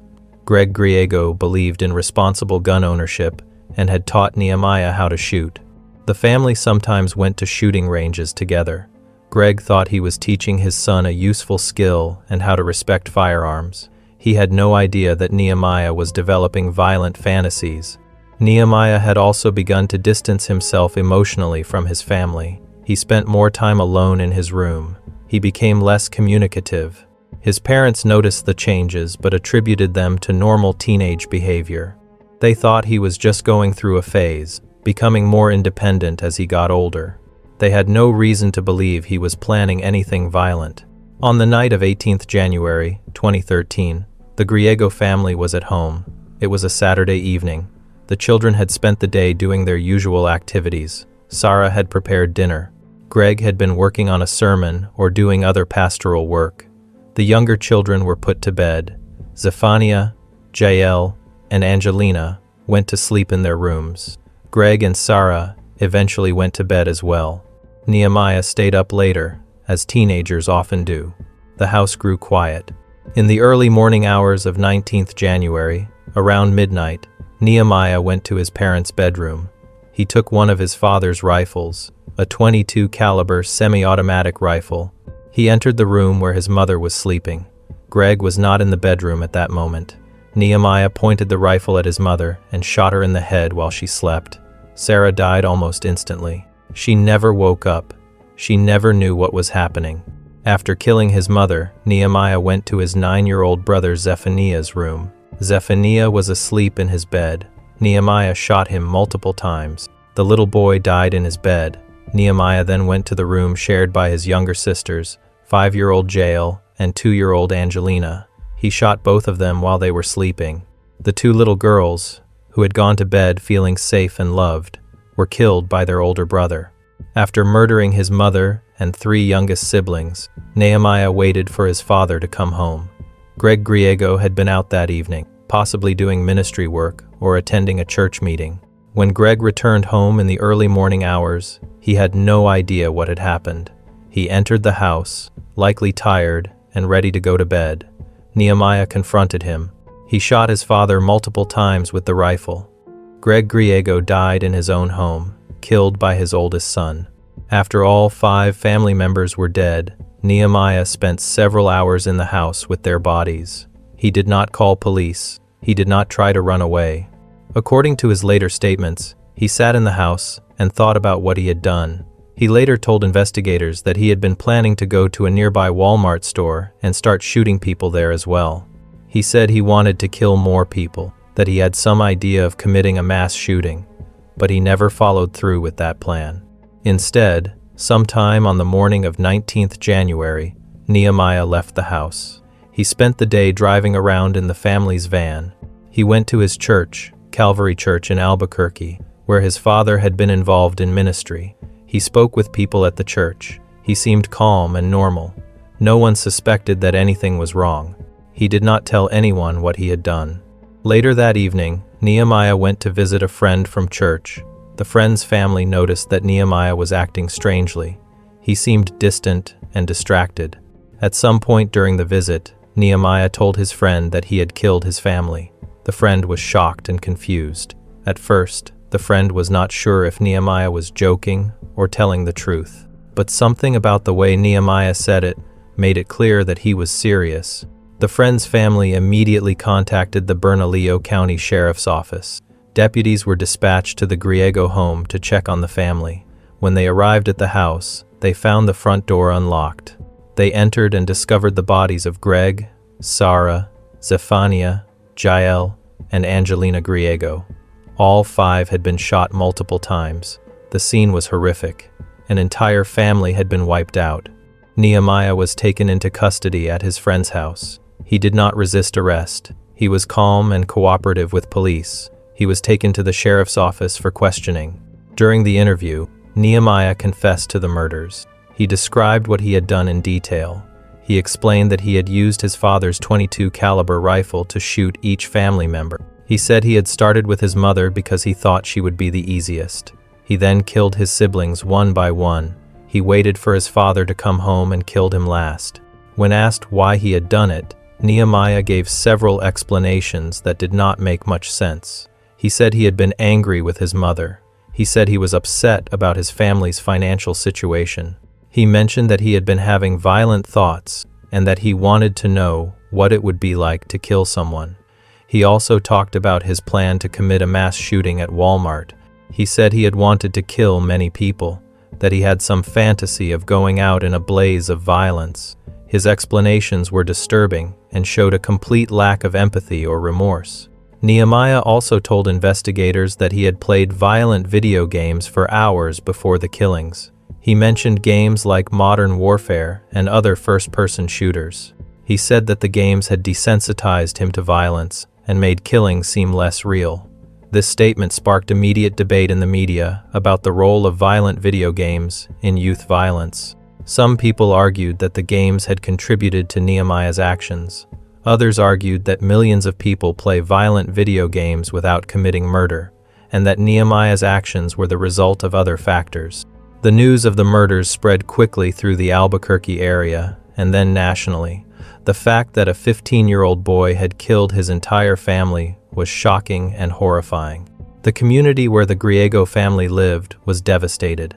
People who had known the family could not believe what had happened.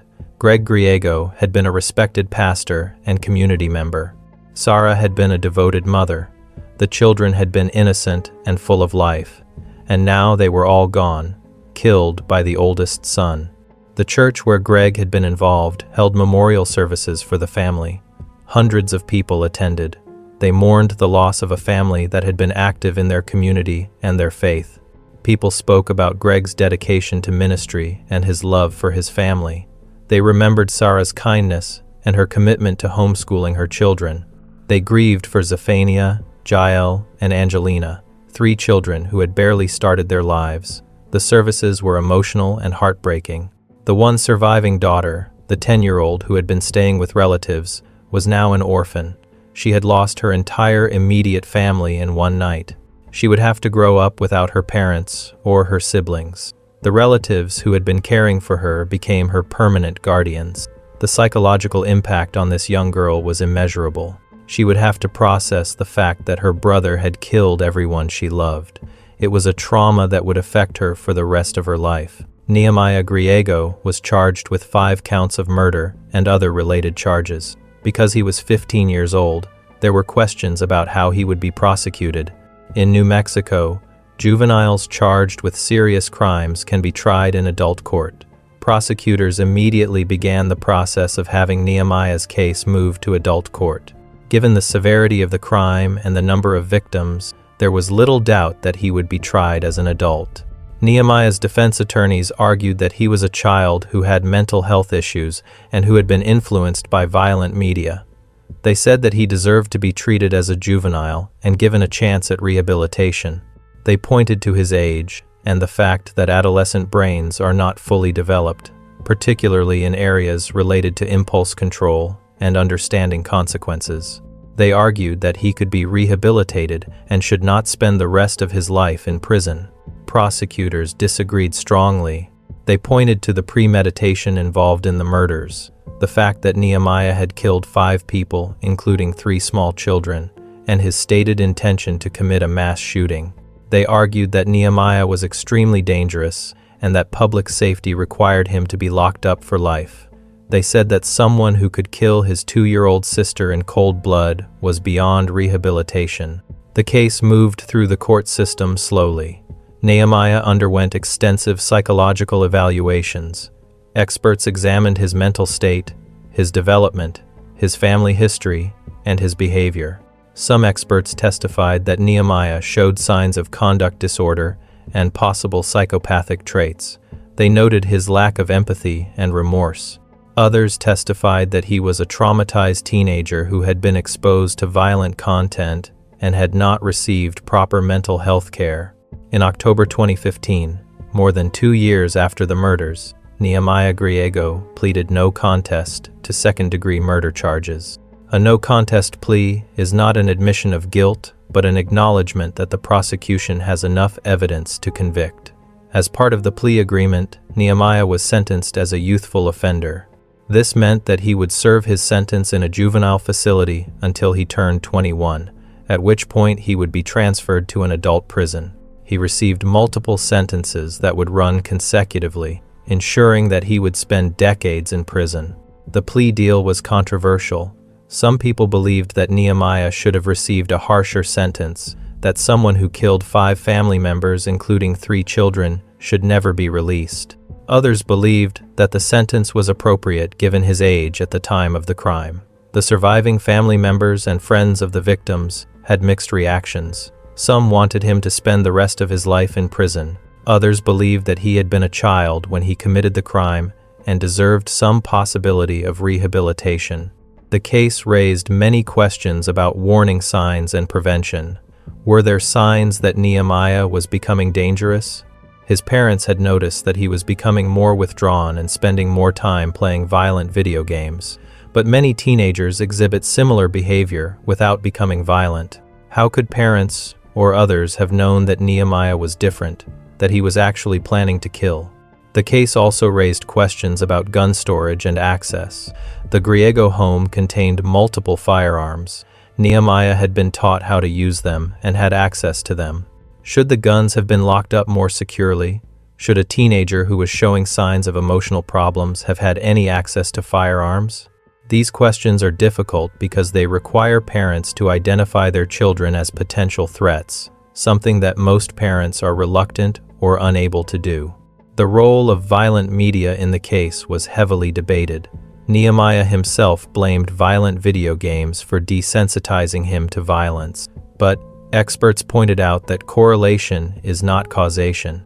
Millions of teenagers play violent video games and never commit any acts of violence. The games may have played a role in Nehemiah's fantasy life, but they were not the underlying cause of his actions.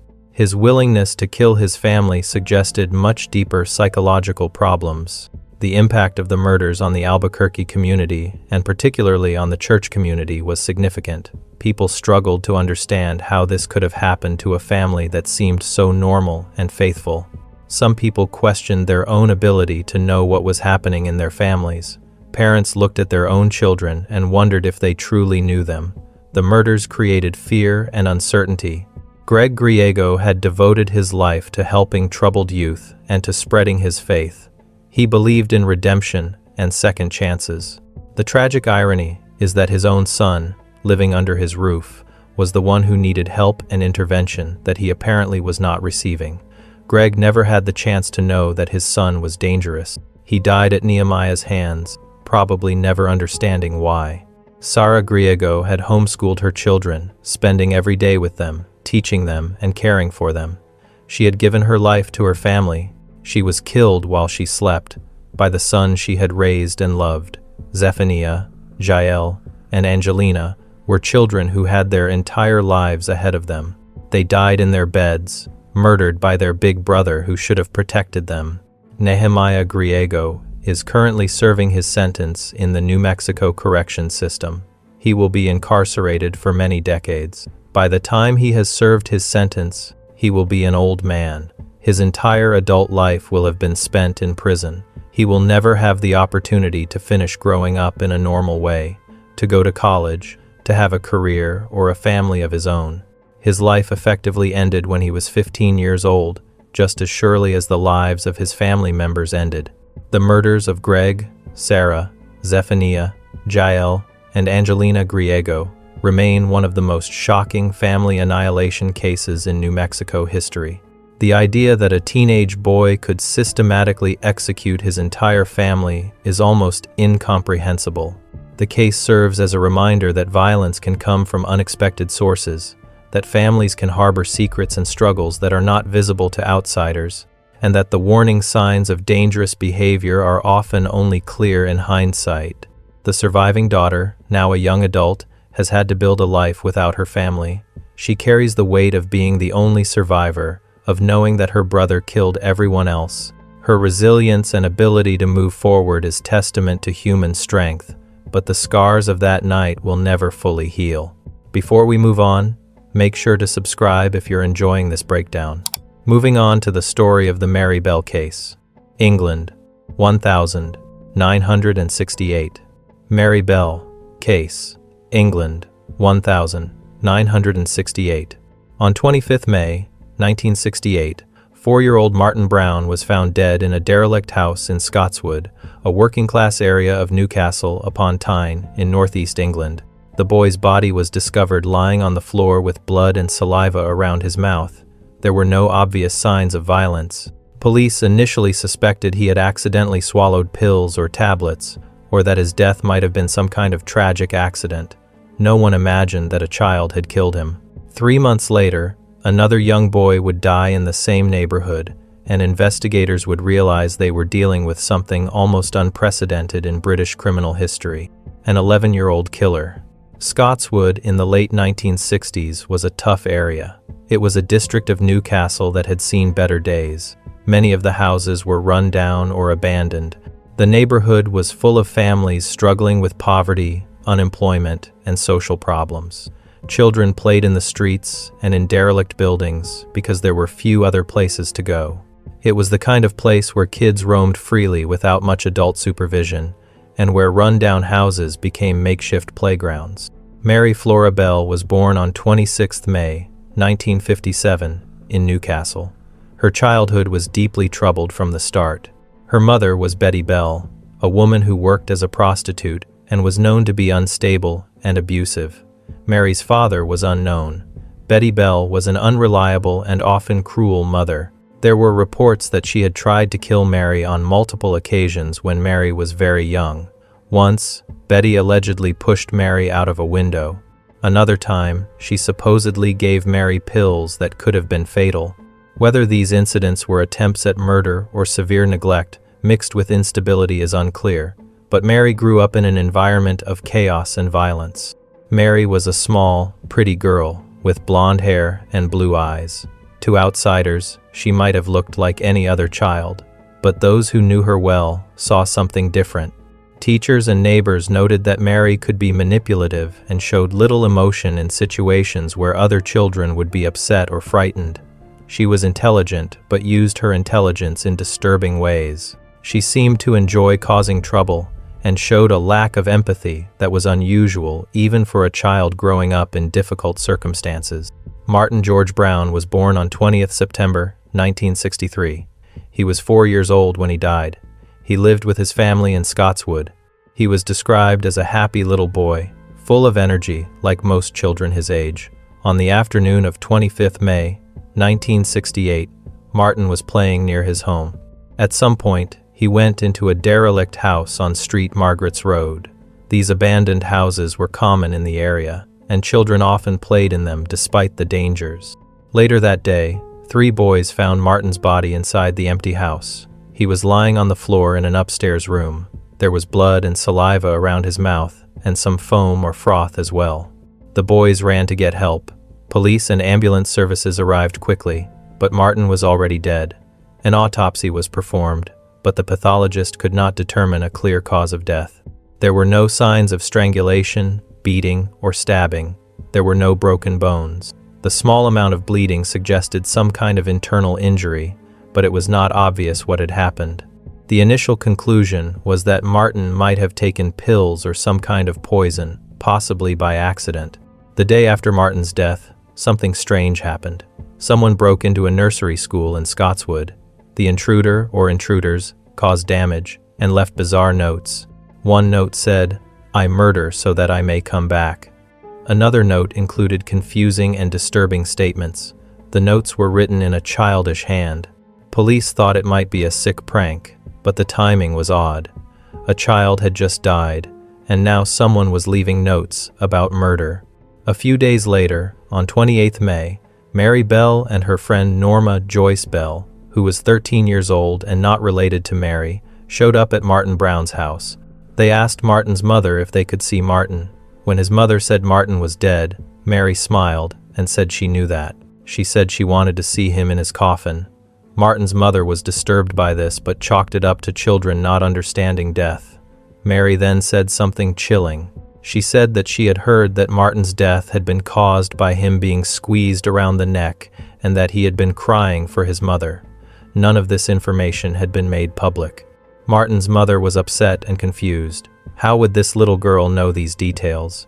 The police investigation into Martin's death continued, but they had no suspects and no clear cause of death. The case might have gone cold if not for what happened next. On 31st July, 1968, 3-year-old Brian Edward Howe went missing from his home in Scottswood. Brian lived with his large family on White House Road, not far from where Martin Brown had been found. Brian's parents raised the alarm when he did not come home. A search began immediately. Neighbors, police, and family members spread out across the neighborhood looking for the little boy. Brian's body was found the next day, 1st August, in a patch of wasteland between 2 blocks of houses. The area was known locally as the Tin Lizzie, named after an old abandoned car that had been there. Brian's body was lying on the ground, partially hidden by weeds and debris. Unlike Martin Brown, there was no question about how Brian had died. He had been strangled. There were marks on his neck consistent with manual strangulation, but there was more. Brian's body had been mutilated after death. Scissors had been used to cut Brian's hair in several places. His stomach had been punctured, and his genitals had been partially skinned or cut. The letter M had been scratched or cut into his stomach. The mutilations were crude and appeared to have been done by someone who was not strong or skilled, possibly a child. The level of violence and the bizarre nature of the mutilations shocked investigators. This was not a typical murder. The person who did this had not just killed Brian but had lingered with the body, inflicting further harm in what seemed like a grotesque experiment or game. Detective Chief Inspector James Dobson was put in charge of the investigation. Dobson was an experienced officer, but he had never dealt with anything like this. The mutilations suggested someone who was disturbed, possibly sadistic. The location and circumstances suggested someone familiar with the area. Dobson and his team began interviewing everyone in the neighborhood, especially children who might have seen something. Mary Bell and Norma Bell were among the children interviewed. Mary was 11 years old and Norma was 13. Both girls lived in Scottswood. Both had known Martin Brown. Both had been seen in the area where Brian Howe was found. During the initial interviews, Mary was calm and composed. She seemed eager to help. She provided detailed descriptions of what she claimed to have seen. She said she had seen an 8-year-old boy with Brian on the day he disappeared. She described the boy as having a pale face and wearing a purple sweater. She said she had seen him hitting Brian.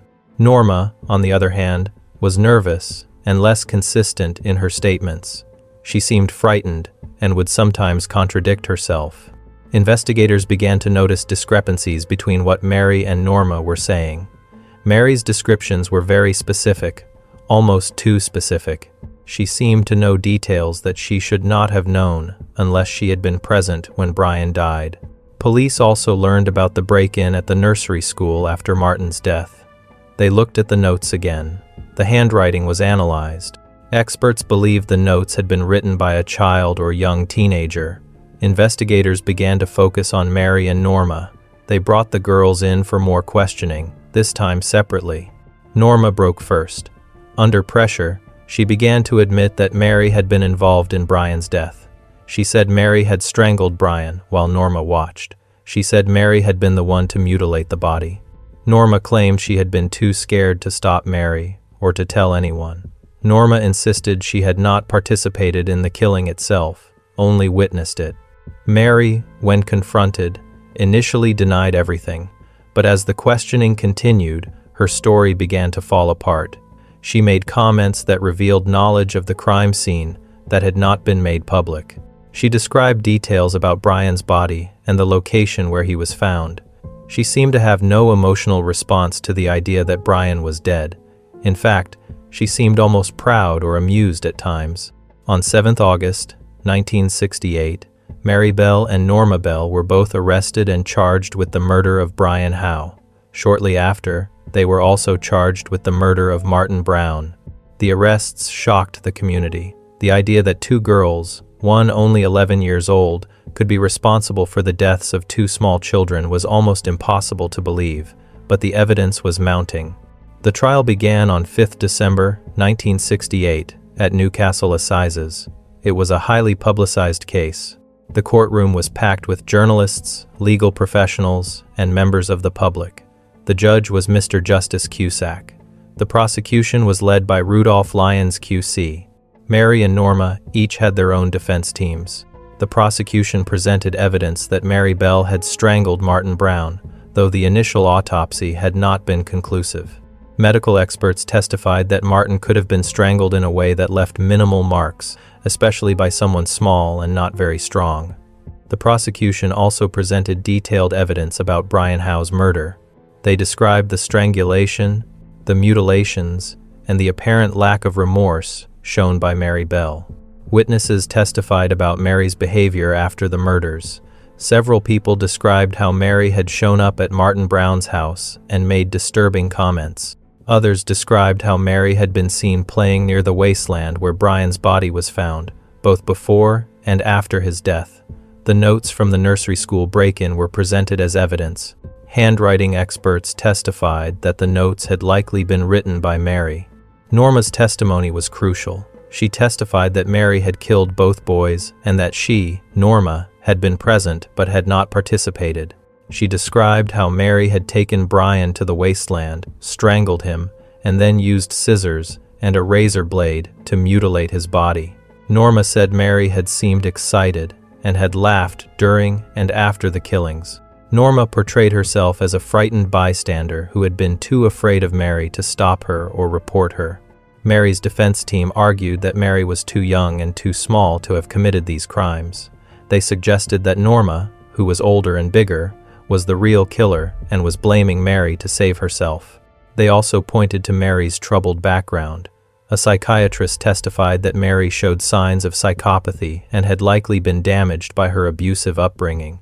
The defense argued that Mary was not fully responsible for her actions because of her mental state and her age.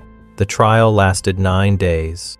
The jury heard testimony from dozens of witnesses, including children who had played with Mary and Norma, adults who had seen them in the neighborhood, police officers, forensic experts, and psychiatrists. The evidence against Mary was strong.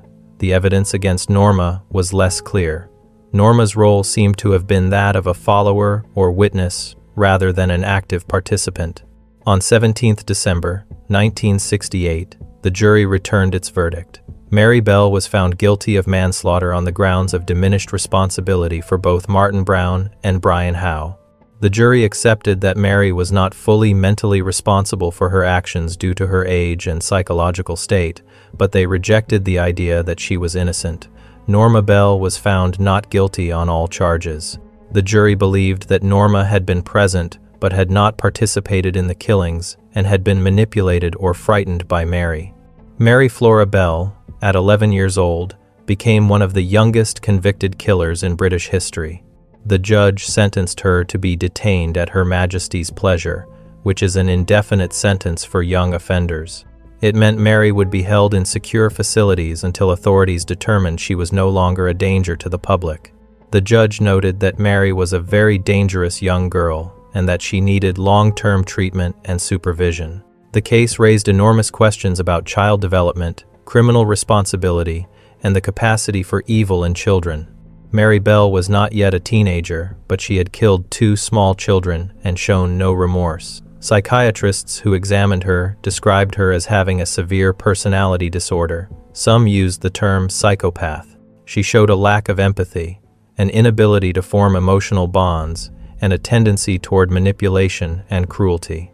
These traits were likely the result of the severe abuse and neglect she had suffered at the hands of her mother. Mary was sent to a secure children's home and later to a young offenders institution. Over the years, she received psychiatric treatment and education. Reports from those who worked with her indicated that she was intelligent and capable of learning, but that she remained emotionally detached and difficult to reach. Some staff members believed she was capable of change. Others were less optimistic. The families of Martin Brown and Brian Howe were devastated. Martin's mother, June Brown, struggled to cope with the loss of her son and the knowledge that a child had killed him. Brian's family, which included several siblings, was shattered by his death.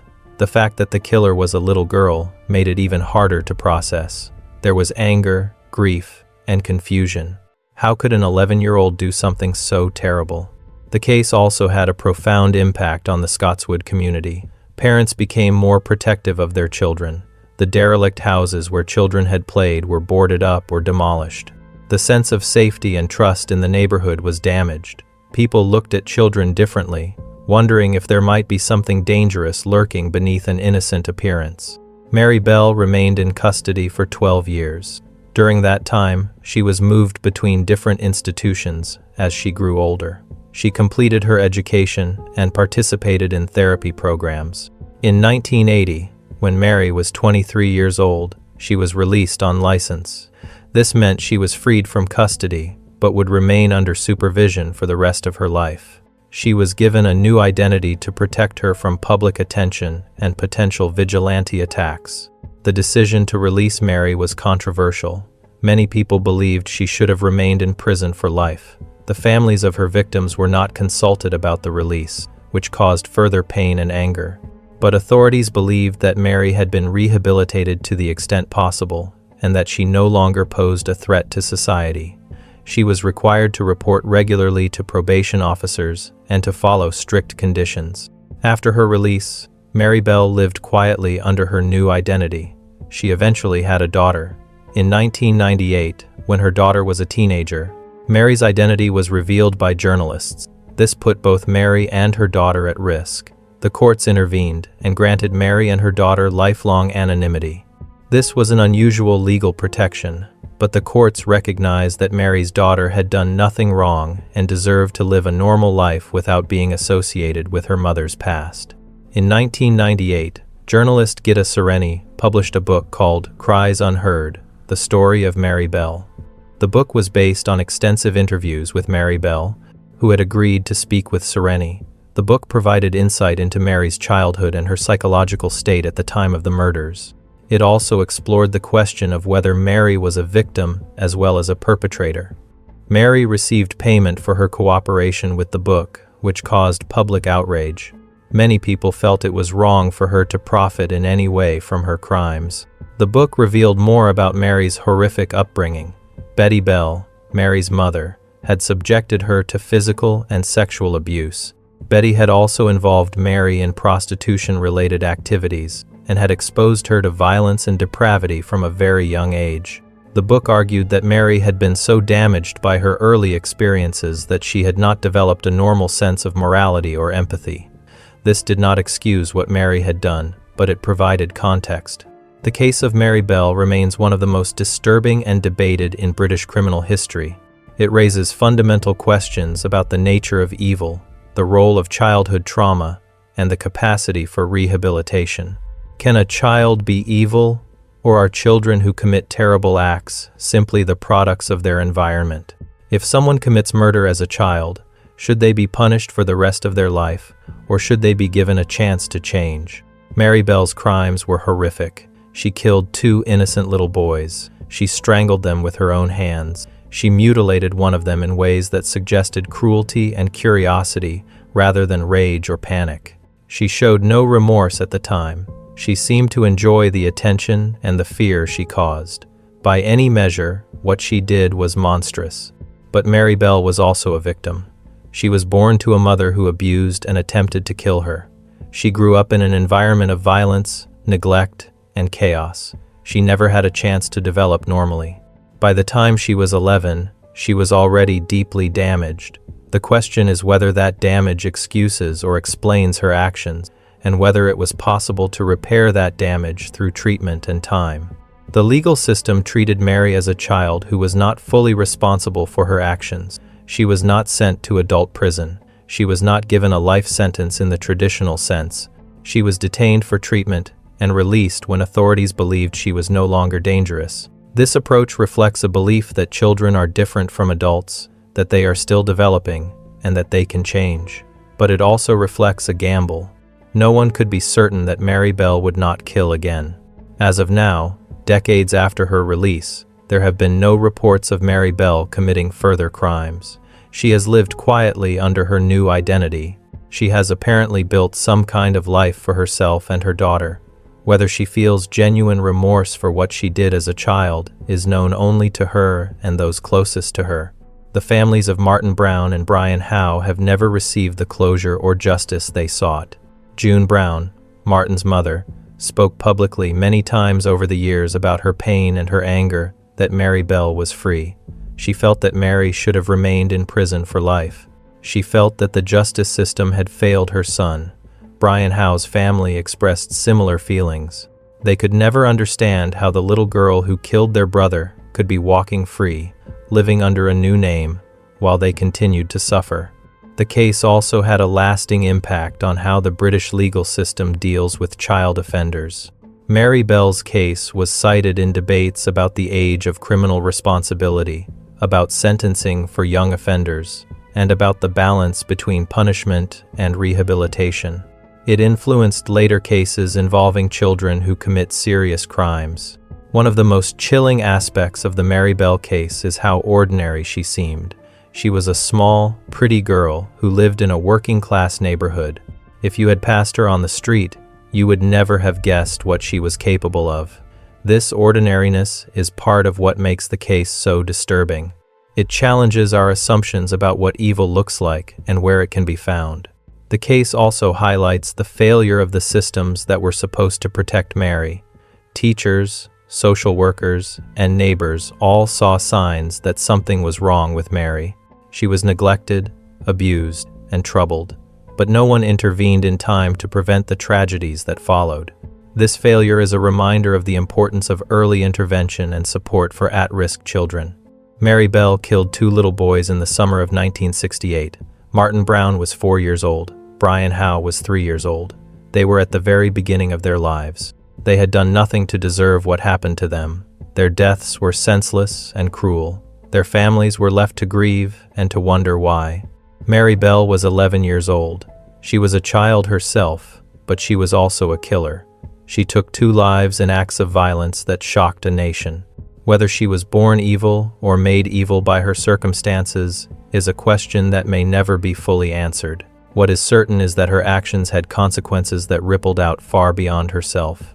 The case remains a haunting reminder of the darkness that can exist in human beings, even in the youngest among us. It is a story without a satisfying ending. There is no redemption that can undo what was done. There is no punishment that can bring Martin and Brian back. There is only the reality of what happened and the ongoing struggle to understand it. If you enjoyed the video, make sure to subscribe, and I'll see you in the next video.